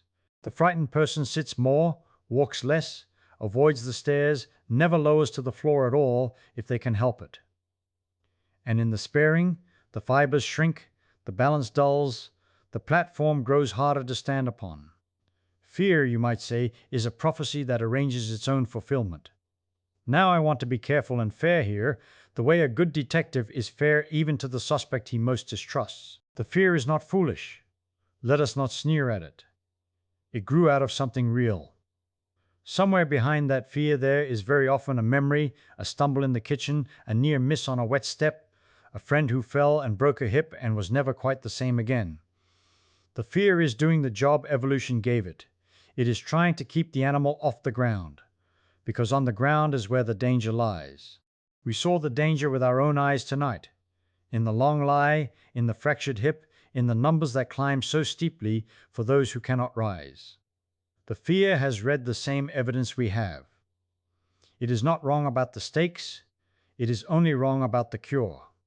It prescribes stillness, and stillness is poison. It should be prescribing motion, and motion feels, to the frightened body, like the very thing it must not do. So we have found ourselves face to face with a genuine paradox, the kind I rather enjoy, where the sensible feeling action and the correct action point in opposite directions. The whole of the body's honest instinct says, protect yourself, hold still, stay low, do not risk the fall. And the whole of the evidence says the only real protection is to keep rising again and again, to keep asking your legs to make that small brave bet, because the skill you refuse to practice is the skill that will be gone when you need it. To be safe, you must do the thing that feels unsafe. That is not a comfortable arrangement. Nature did not build us to find it comfortable. But there it is. And notice, this at last explains something that has been nagging at the edge of our whole investigation, a loose thread I let dangle on purpose. Why should one short movement, 10 seconds of going down and coming up, foretell so much? We have watched it gather the muscle and the balance and the flexibility and the shifting weight all into a single number, and that was already remarkable enough. But now we see it reaches further still. It reads the mind. A person who can lower and rise cleanly is telling you without a word that they have not yet entered the shrinking spiral of fear. They still trust their body. They still make the bet. The movement is a confession of confidence, and confidence, it turns out, is not merely a feeling. It is a physical fact with consequences you can measure in the follow-up years. So the mental suspect and the muscular suspect are not two crimes but one. They were working together all along, each covering for the other, each explaining what the other left dark. The weak legs invite the fear, and the fear weakens the legs, and around it goes. And the test that seems to measure only strength has been quietly measuring the whole loop. The flesh and the fear together. The machine and the mind that drives it or refuses to. Which means we are very nearly ready to gather all our suspects into one room and say what actually happened here. We have the fibers that vanished in the thigh. We have the platform that shrank beneath the foot. We have the center of mass that crept forward with the years. We have the 3 balance signals arriving late and faint. We have the grip that told the truth but not the whole truth. And now we have this last one, the fear, the ghost in the machine that turns a stumble into a sentence. But before we lay them all out and name the pattern that binds them, there is one more question I have been saving. The question a good detective always asks at the very end, when he already knows who did it. Not who, but why now? Why does all of this arrive together in the same narrow decade as if the body had kept an appointment it never told you it had made? So let us sit with that question a little while, the way you sit with a stubborn knot in a rope before you try to pick it apart. Why now? Why does the thigh thin out, and the foot lose its footing, and the belly drift forward, and the nerves grow slow, and the fear move in, all in roughly the same short span of years? If these were 5 separate landlords, you would expect them to send their bills on 5 separate days. Instead, they seem to arrive on the same morning, together, knocking on the same door. That is the kind of coincidence a careful person distrusts. When 5 things happen at once, either it is chance, which we should always consider, or there is a single hidden cause underneath them, pulling all 5 strings from one hand we have not yet seen. Here is the first clue toward that hidden hand. Look again at the shape of the muscle loss. It does not fall in a straight line. If you lose 3% of your muscle in one decade and 3% in the next, you might imagine a gentle downward ramp, the same small step year after year, nothing dramatic. But that is not what the body does. The mass drifts down slowly for a long while, 3 to 8% a decade after 30, and then, somewhere past 60, the floor tilts. The strength begins to fall roughly 15% every 5 years, which is 3 times faster than the mass itself is disappearing. Think about how strange that is. You are losing the meat slowly, but losing the power quickly.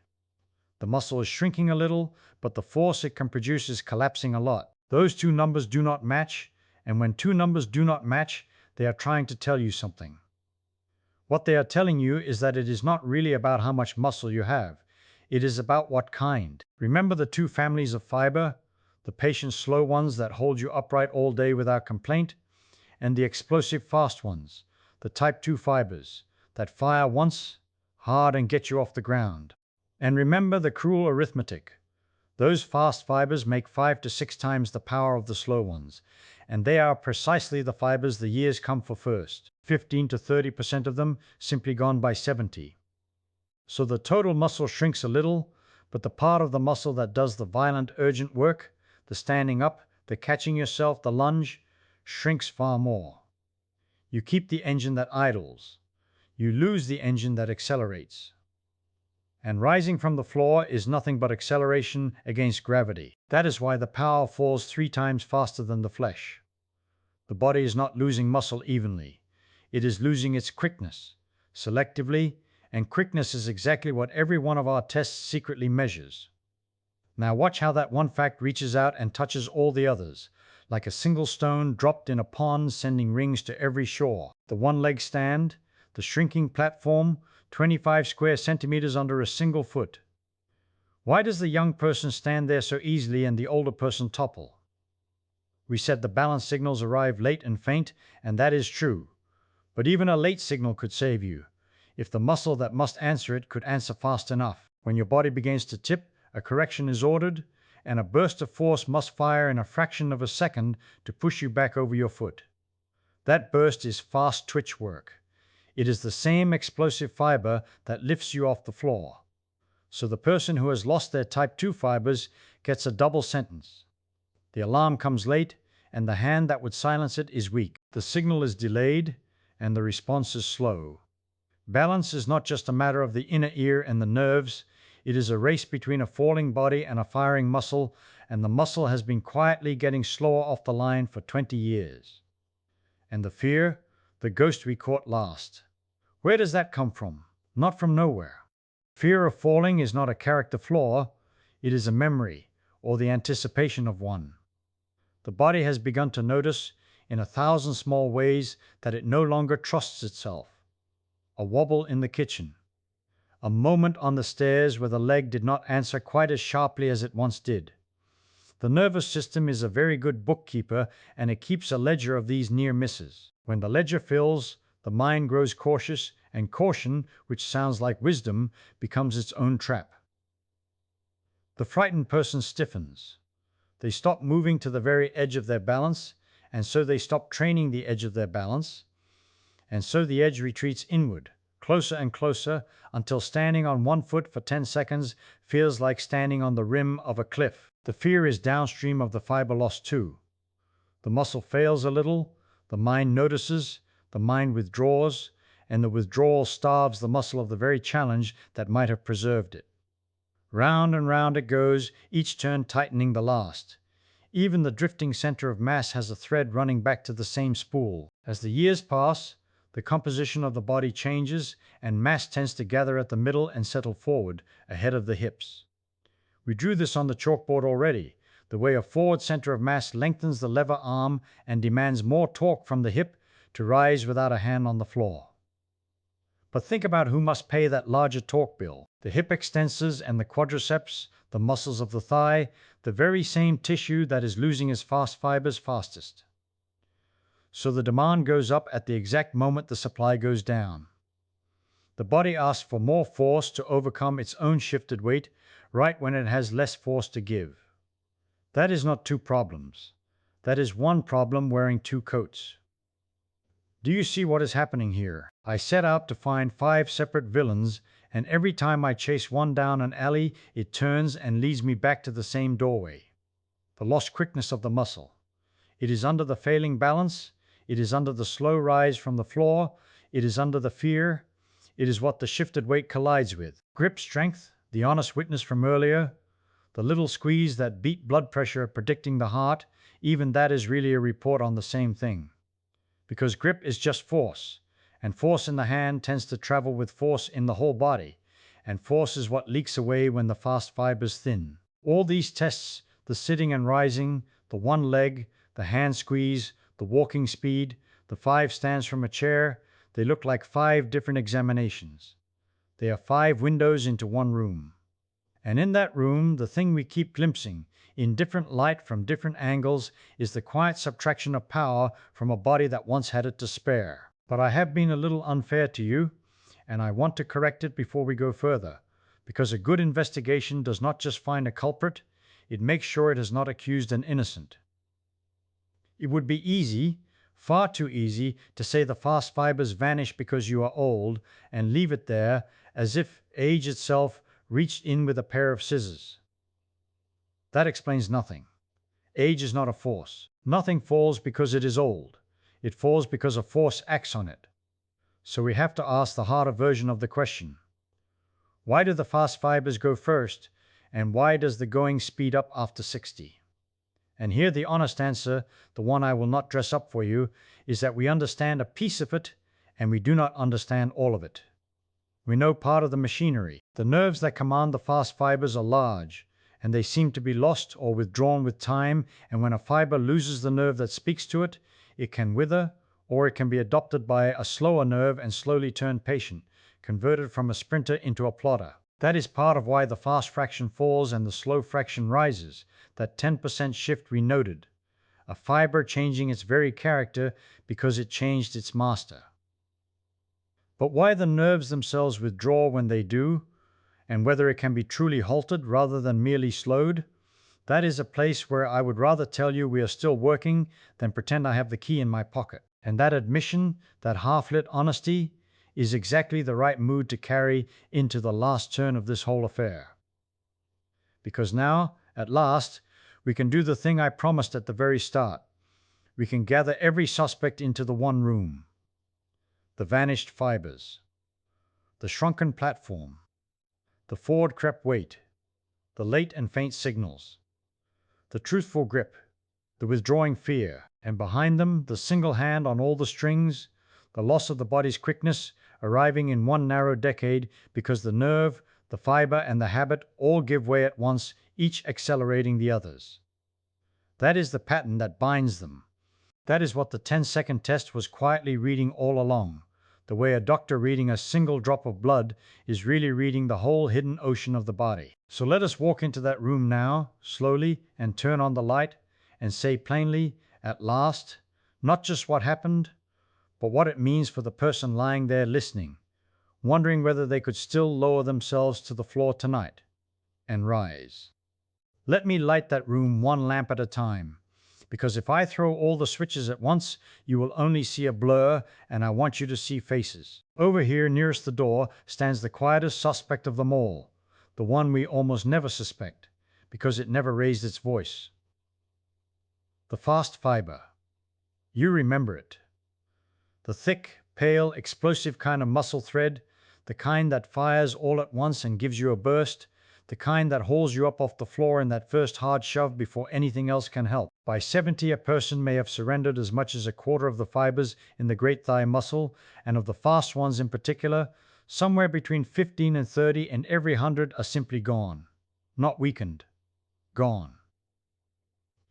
And what remains has quietly leaned toward the slow, patient kind, the kind that is wonderful for standing all day and hopeless for standing up quickly. So when I asked the suspect, where were you at the moment of the crime, at the instant the body had to leave the floor, the honest answer is, I was not there. I had already left years ago, one fiber at a time, so gently that nobody noticed the room getting emptier. Beside that suspect stands another, and this one you can actually see if you watch an old friend cross a kitchen, the shrunken platform. When both feet are planted, the body stands on a wide flat island, a whole polygon of floor stretching from heel to heel and toe to toe, and the center of the mass, that invisible balancing point somewhere behind the navel, can wander a good long way in any direction and still be safely over the island. But lift one foot to rise, or to step, or to pull on a sock, and that island collapses to a scrap of ground about the size of a playing card, roughly 25 square centimeters of skin against the world. The rules of the game did not change. The center of mass must still hover over the ground you are standing on. Only now the ground has almost vanished, and the margin for a mistake has vanished with it. The suspect did not commit the crime by force. It committed it by subtraction, by taking away the room in which a body is allowed to be wrong. Now turn to the third figure, sitting a little forward in the chair, leaning, always leaning. The crepe weight. Over the decades, the body quietly rearranges its cargo. Mass drifts toward the middle, settles in the front of the trunk, and the balancing point that used to sit neatly over the hips slides forward, out past the joint, out toward empty air. And here is the cruelty of the lever, which you already feel in your own arm whenever you hold a bag far from your body instead of tucked against your ribs. The farther the weight sits from the hinge, the greater the twisting effort the hinge must supply to move it. The hip is that hinge.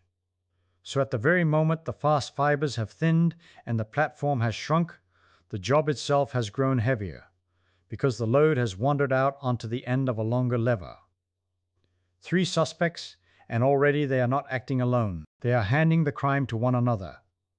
The 4th suspect barely makes a sound, which is exactly why it is dangerous. The late and faint signals. To keep the balancing point over that little scrap of ground, the body must know from one instant to the next precisely where it is tilting. It learns this from 3 informants: the muscles and joints, which whisper their stretch and their angle through tiny receptors, the little spindles buried in the meat, and those whispers grow softer with age as the receptors lose their sharpness. The inner ear, that exquisite set of fluid-filled loops that senses the head swaying, and it too grows dim. And the whole nervous relay, the loop that carries the alarm up to the brain and the correction back down to the ankle, which slows so that the reply arrives a heartbeat late. Softer news, dimmer news, later news, all 3 fading together. A control system does not need to be shattered to fail. It only needs to be told the truth a moment too slow, and to answer a moment too weak, and the sway it was meant to catch has already become a fall. Set against these 4, in the light near the window, stands the honest witness. The grip. I call it honest because it does not lie and it does not flatter, and when 140,000 people were followed for years, every 5 kilograms of squeeze that a hand had lost tracked faithfully with a higher chance of dying, and it foretold death from the heart better than the pressure in the arteries did. A hand closing on a bar is telling you something true about the whole body, because the strength of the grip is a faithful little rumor of the strength everywhere. But notice what this witness cannot testify to. The grip never has to balance. It never has to fold the body into an unstable knot and unfold it again. It never has to keep a wandering weight over a shrinking island. It measures one clean pull of one hand, and that is real, and that is useful, and that is not the crime we came to solve. The grip is the truthful witness who happened to be standing in the next street over. It heard the shot. It did not see the room. And there, half turned away, hood up, is the 6th figure, the strangest one, because it is not made of muscle or nerve at all, the withdrawing fear. When a person has begun to sense the thinning fibers and the shrinking platform and the late signals without ever naming any of them, they feel only a vague unease near the floor, a sense that down there is a country from which one might not return, and so they visit it less. They stop kneeling in the garden. They stop sitting on the rug with the children. They choose the high chair over the low couch. Every one of those small avoidances is sensible, and every one of them is a withdrawal of practice from the very skill that most needs practice, so the skill decays faster, so the fear grows more reasonable, so the avoidance deepens. The mind and the muscle feed each other in a slow spiral, each one making the other's story come true. That is why the studies found that the people most afraid of falling were the very ones who struggled most to rise. The fear was not a mistake. It was an accurate forecast that helped bring about the weather it predicted. 6 suspects then standing in the lamplight, and here is the thing I want you to feel before I say the last word about them. Not one of them is the murderer, or rather every one of them is, which is the same thing. Because behind all 6, with a hand resting lightly on each of their shoulders, stands the quiet organizer, the loss of the body's quickness, arriving not spread evenly across a lifetime, but concentrated cruelly into one narrow decade. The fiber gives way, and because the fiber gives way, the platform feels smaller, and because the platform feels smaller, the fear withdraws the practice, and because the practice is withdrawn, the signals grow lazier still, and because the signals are late, the little corrections come too weak, and the weight that has crept forward now has no honest servant left to lift it. Each suspect accelerates the others. That is why the decline does not creep in gently over 50 years. That is why it seems to arrive almost as an event, as though a person were fine at 68 and altered at 73. The nerve and the fiber and the habit did not fail in sequence, politely, one after another. They failed in conspiracy, at once each pulling the others down, and that is precisely what a single 10-second test can read, and why it reads more than any one clean measurement ever could.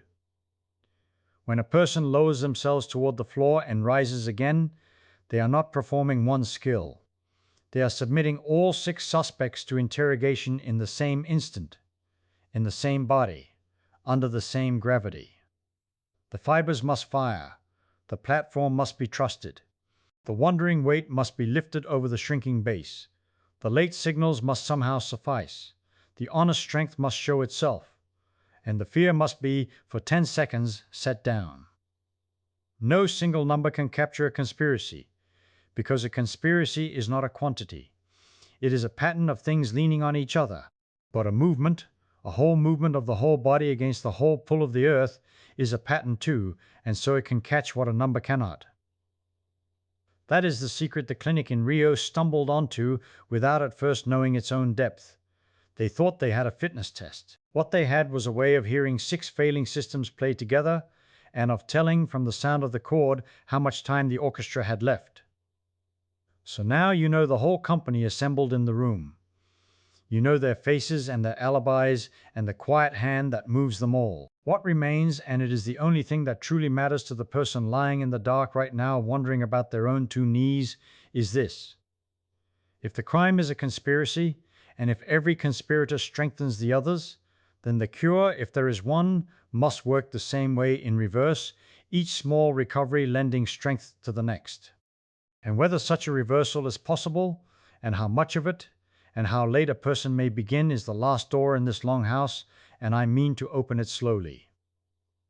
Let me start with the fibers, because they are the part everyone gives up on first, and the giving up is itself a kind of error. You heard that by 70 a person may have lost somewhere between 15 and 30% of the fast kind of muscle fiber, the explosive kind, the kind that fires 5 or 6 times harder than its patient cousin. That is a real loss, and I will not pretend it is nothing. But notice what the number does not say. It does not say the remaining fibers have forgotten how to work. It does not say the wiring to them has been cut. A fiber that is thinner than it once was is still a fiber. It has simply been asked to do very little for a very long time, and like anything asked to do little, it has quietly obliged. The body is an economist. It spends on what you use and it lets the rest go cheap. So the first thing to understand about the reverse conspiracy is that the raw material is mostly still there, sitting in the dark, waiting to be asked a harder question. And here is where the physics turns friendly for once. Think about what it takes to grow a fiber back toward power rather than toward mere size. Slow, gentle, endless motion builds the patient fibers, the ones that carry you on a long walk. But the explosive fibers, the ones that lift the center of mass off the floor in under 6 seconds, they answer only to explosive demand. They wake up when you ask for force in a hurry. This is not a mystical claim.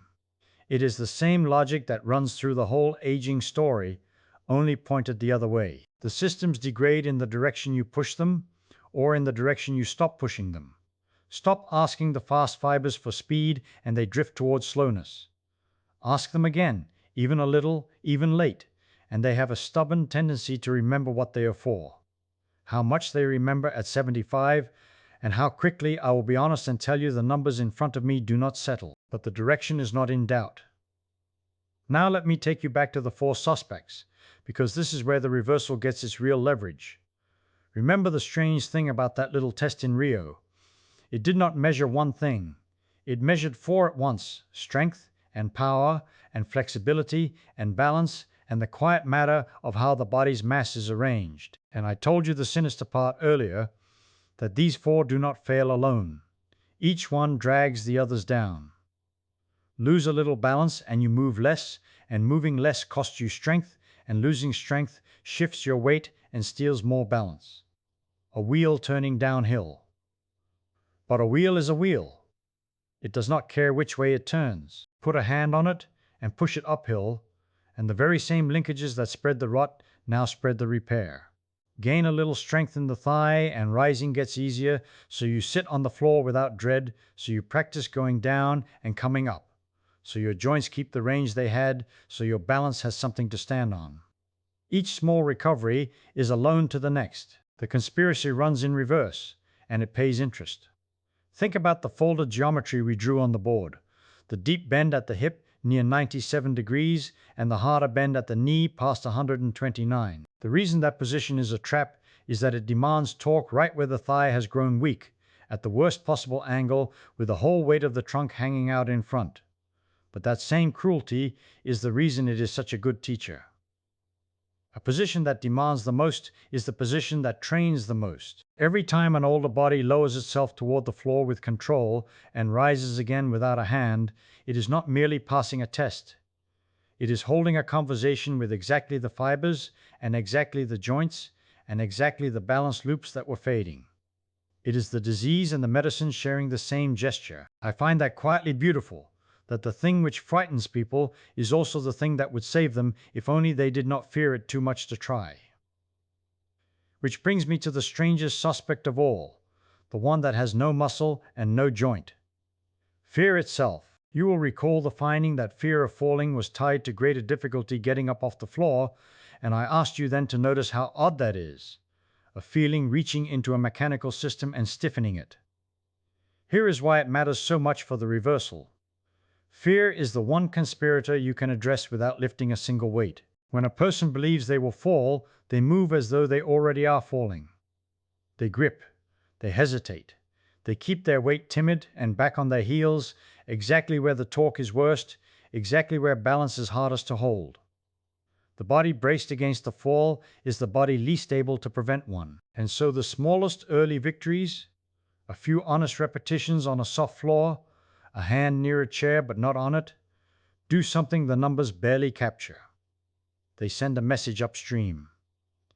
They tell the nervous system, quietly, that the ground is not the enemy it was made out to be. Confidence is not a decoration on top of strength. In this system, it is load-bearing. Now I want to be careful and fair, the way a good investigation must be, because there is a temptation here I would rather you resist. It would be easy, having heard all this, to leap to the happy conclusion that anyone at any age can simply train it all back, that the mortality figures are a threat you can always outrun with enough effort. That is not what the evidence says, and I will not dress it up for you. Some of what age takes, it keeps. A joint worn thin, a heart already strained, a vestibular sense grown quiet in the inner ear, these do not always return with practice, and there are people for whom the honest answer is that the floor has become genuinely dangerous and should be approached only with help. The test tells you where you stand. It does not promise where you may go. What the physics does say, and says clearly, is that for a great many people the position is far more recoverable than the fear around it suggests, and that the cost of assuming otherwise, of deciding at 68 that the floor is finished with you, is that the assumption makes itself come true. Consider the arithmetic of it, without a single hard number, just the shape. A person at 70 who cannot hold one leg for 10 seconds is, we found, in the majority of their age, more than half of them share that fate. So we are not speaking of some rare frailty. We are speaking of the ordinary condition of a body that has been allowed to specialize in sitting. And the ordinary condition, precisely because it comes from disuse rather than disease, is the most reversible kind there is. The truly damaged do not improve much. The merely unpracticed improve a great deal, and they improve fastest at the start, because the first gains are the nervous system relearning what it never truly lost: the timing, the trust, the small automatic corrections that were only sleeping. This is why the earliest weeks of asking more of an old body so often feel like magic. Nothing has grown yet. The muscle is the same size. What has changed is that the orchestra has begun to listen to its conductor again, and a well-conducted orchestra of modest instruments outplays a great one in disarray. I keep returning to that image of 6 instruments, because it is the key to the whole reversal, and I do not want you to lose it as you drift. When the clinic in Rio heard the failing chord and read the time remaining in it, they were listening to strength and flexibility and balance, and the shape of the body, and the speed of the nerves, and the state of the heart, all sounding together. And the reason the test predicts so much better than any single squeeze of a hand is that no single instrument tells you whether the group can still play. But run that same insight forward and it tells you something hopeful that the mortality tables never quite say out loud. You do not have to fix all 6 at once, and you could not if you tried. You have only to start one of them moving in the right direction. because they are tied together, and a rising instrument pulls at its neighbors just as surely as a falling one dragged them down. Pick the thigh, or pick the balance, or pick only the willingness to sit on the floor without dread, and the linkage does part of the rest. So the last door is open now, and I will not slam it shut with some tidy promise, because the truth living behind it is gentler and stranger than a promise. What we have found is not a verdict, but a hinge. The very same web of connections that let a small decline at 60 become a large frailty at 75 is standing there, unchanged in its machinery, entirely willing to run the film backward if someone asks it to. It kept no record of which way it was supposed to turn. And the question that remains, the one I want to hold up to the light in these last stretches while you rest, is not whether the body can recover. It is how the body decides, day after quiet day, which direction it is being asked to go, and how a person, lying awake and thinking of their own two knees, might begin, this week, to ask it something braver than sitting still. Consider what it means in plain mechanical terms for the body to be asked something. A muscle does not hear words, it hears load. When you lower yourself toward the floor and something in your legs has to hold back gravity on the way down, that holding is a sentence spoken in the only language the tissue understands. And when you press yourself back up, that press is a question, and the question is roughly this: will I be needed to do that again tomorrow? The tissue cannot know the answer. It can only guess from the recent past. If the recent past contained no such moment, the tissue makes the thrifty guess, the guess that all living things make when resources are scarce, which is to keep only what has lately been used. That is not decay in the sense of a house rotting. It is bookkeeping. It is a very old accountant deciding night after night how much of you to keep on the payroll. I want you to sit with how strange and hopeful that is. The fiber catastrophe I described earlier, the 15 to 30% of the fast twitch fibers gone by 70, the 25% thinning of the great thigh muscle, all of that is real, and I am not going to sweeten it. But notice what kind of loss it is. It is not the loss of a limb, which does not grow back. It is the loss of capacity that follows disuse the way a footpath disappears when no one walks it. The path is not paved over. The grass simply grows back across it because no foot has pressed the grass down lately. And a footpath, unlike a paved road, can be reopened by the oldest method there is, which is to walk it. Now I have to be careful here, because I promised you no tidy promise, and I mean to keep that. The accountant is stubborn. After 70, the thrift is deeper. The fast fibers that generate 5 to 6 times the power of the slow ones are exactly the ones the body sheds first, and they are the ones hardest to coax back, because power lives in speed, and speed is the first thing an anxious body surrenders. So I am not telling you the film runs backward as easily as it ran forward. I am telling you something more modest and, to my eye, more beautiful. The machinery of decline and the machinery of recovery are not two different machines. They are the same web of linkages, the same pulleys and the same accountant, and the web has no preferred direction. It amplifies whatever it is fed. Feed it stillness and a small loss at 60 compounds into a large frailty at 75. Feed it a little honest load, and the same compounding, the same interest paid on the same principle, runs the other way. Think again about that web of connections, because it is the true detective's answer, and I want to turn it over one more time in the dark. We found that grip strength predicts your heart's fate better than your blood pressure does. We found that failing to stand on one leg for 10 seconds nearly doubles your risk of dying within 7 years.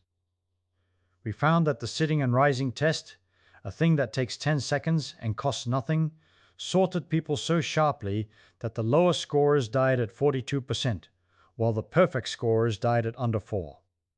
And the mystery was never why strong people outlive weak people. That part is dull. The mystery was why such small, silly, almost childish movements carry so much information about something as vast as death. And the resolution is that these movements are not small. Each one is a knot where many threads cross. To press up off the floor, you must have power in the fast fibers, and lengthen the tissues that let the hip fall to 97 degrees and the knee to 129, and a nervous system quick enough to correct the wobble before it becomes a fall, and a center of mass that has not drifted so far forward that the hip can no longer command the torque to lift it. When one movement requires all of those at once, then failing that movement is not one piece of bad news. It is a bulletin from every system in the body delivered in a single breath. And that is why no single test replaced the whole. Remember the dynamometer, the honest little squeeze that measured peak force in one hand and did it so well. It could not close the case, and now we can say precisely why. Grip is one thread pulled clean out of the knot and examined alone. It tells you about force, and force is genuinely important, and yet it says nothing about whether you can keep your center of mass over a base of support that has shrunk to 25 square centimeters of one bare foot. The floor asks the whole knot. The hand asks one thread. Both answers are true, only one of them is the whole cloth. So when I say a person lying awake might ask the body something braver than sitting still, here is the shape of the bravery I mean, and I mean it gently, in the register of someone thinking rather than someone commanding. The web amplifies whatever is genuine and repeated. It ignores the heroic and the occasional. One frantic afternoon of exercise is a shout into a room the accountant has already locked for the night. But a small load, offered often in a form the tissue recognizes, is a standing request that gets answered slowly and then all at once. The fast fibers respond, when they respond at all, not to slow gentle motion but to intention, to the attempt at speed, to the effort of rising a little quicker than feels comfortable. That is the odd secret hidden in the physics. The very quality that vanishes first, explosive power, is also the quality that will not return unless it is specifically asked for. Slow walking, precious as it is for the heart, does not rebuild the thing that lifts you off the ground. Only the attempt to be, for a fraction of a second, a little bit powerful speaks to the fibers that make power. You cannot whisper to them in the language of leisure. They only wake to urgency, even a small and manufactured urgency, even the private urgency of a person deciding, alone in a quiet room, to stand up from a chair without using their hands, 5 times a little faster than yesterday. And notice how the fear falls into this, because we found that too. Fear of falling was tied to greater difficulty rising from the floor, and I called it psychological physics operating on the same mechanical system. Here is where that closes the loop. Fear tells the body it is fragile, and a body that believes it is fragile withdraws from exactly the loads that would make it less fragile, and the withdrawal makes it more fragile, which confirms the fear. That is the web running backward with a vengeance, a loop feeding itself in the dark. But a loop that feeds itself can be fed a different first meal. The person who lowers themselves to the floor once and rises and survives the small terror of it has told their own nervous system a fact more persuasive than any reassurance. They have shown it evidence, and evidence to a nervous system is worth more than comfort. One successful rise is an argument the fear cannot easily answer. I keep returning to the fact that all of this was found in one clinic in Rio de Janeiro, watching ordinary people go down to the floor and come back up, and I find it moving that the deepest predictor anyone has built required no machine at all, no dynamometer, no force plate, no motion capture markers glued to the skin, though those instruments taught us the beautiful geometry underneath. In the end, the test that stratified life and death was a person, gravity, and a bare floor. The floor has been there the whole time. It was there under every one of us in childhood, when we sat on it and rose from it 40 times a day without a thought, when the knot of strength and balance and suppleness was tied so effortlessly that we never knew it was a knot at all. The floor did not change. We changed our relationship to it. We stopped going down, and so the going down became hard, and the hardness became a wall, and the wall became a verdict. But the floor is not a verdict. It is only a question the ground has always been asking patiently of every body that walks on it. How well can you leave me? And how surely can you return? There is a last thing I want to lay beside you before we drift on, and it is about time, about the difference between the 10 seconds the test takes and the 12 years the study watched. What the researchers did, and it is the quiet genius of the whole enterprise, was to freeze a single instant and let it predict a decade. They caught one photograph of the knot, tied or frayed, and from that one photograph they could see the shape of years that had not happened yet. And that only works because the body is not a snapshot. It is a trend caught mid-motion. The 10 seconds are not really 10 seconds. They are the visible tip of 30 years of small daily votes, each vote a moment of load taken or load avoided, each one almost nothing, all of them together deciding which way the web was amplifying. Which means the photograph you would take of yourself tomorrow is not fixed either. It is still being developed. The votes are still being cast, and no single one of them is heroic, and no single one of them is too late, because the accountant reads the ledger fresh every night and asks the same tired question of the tissue. Will I be needed to do that again?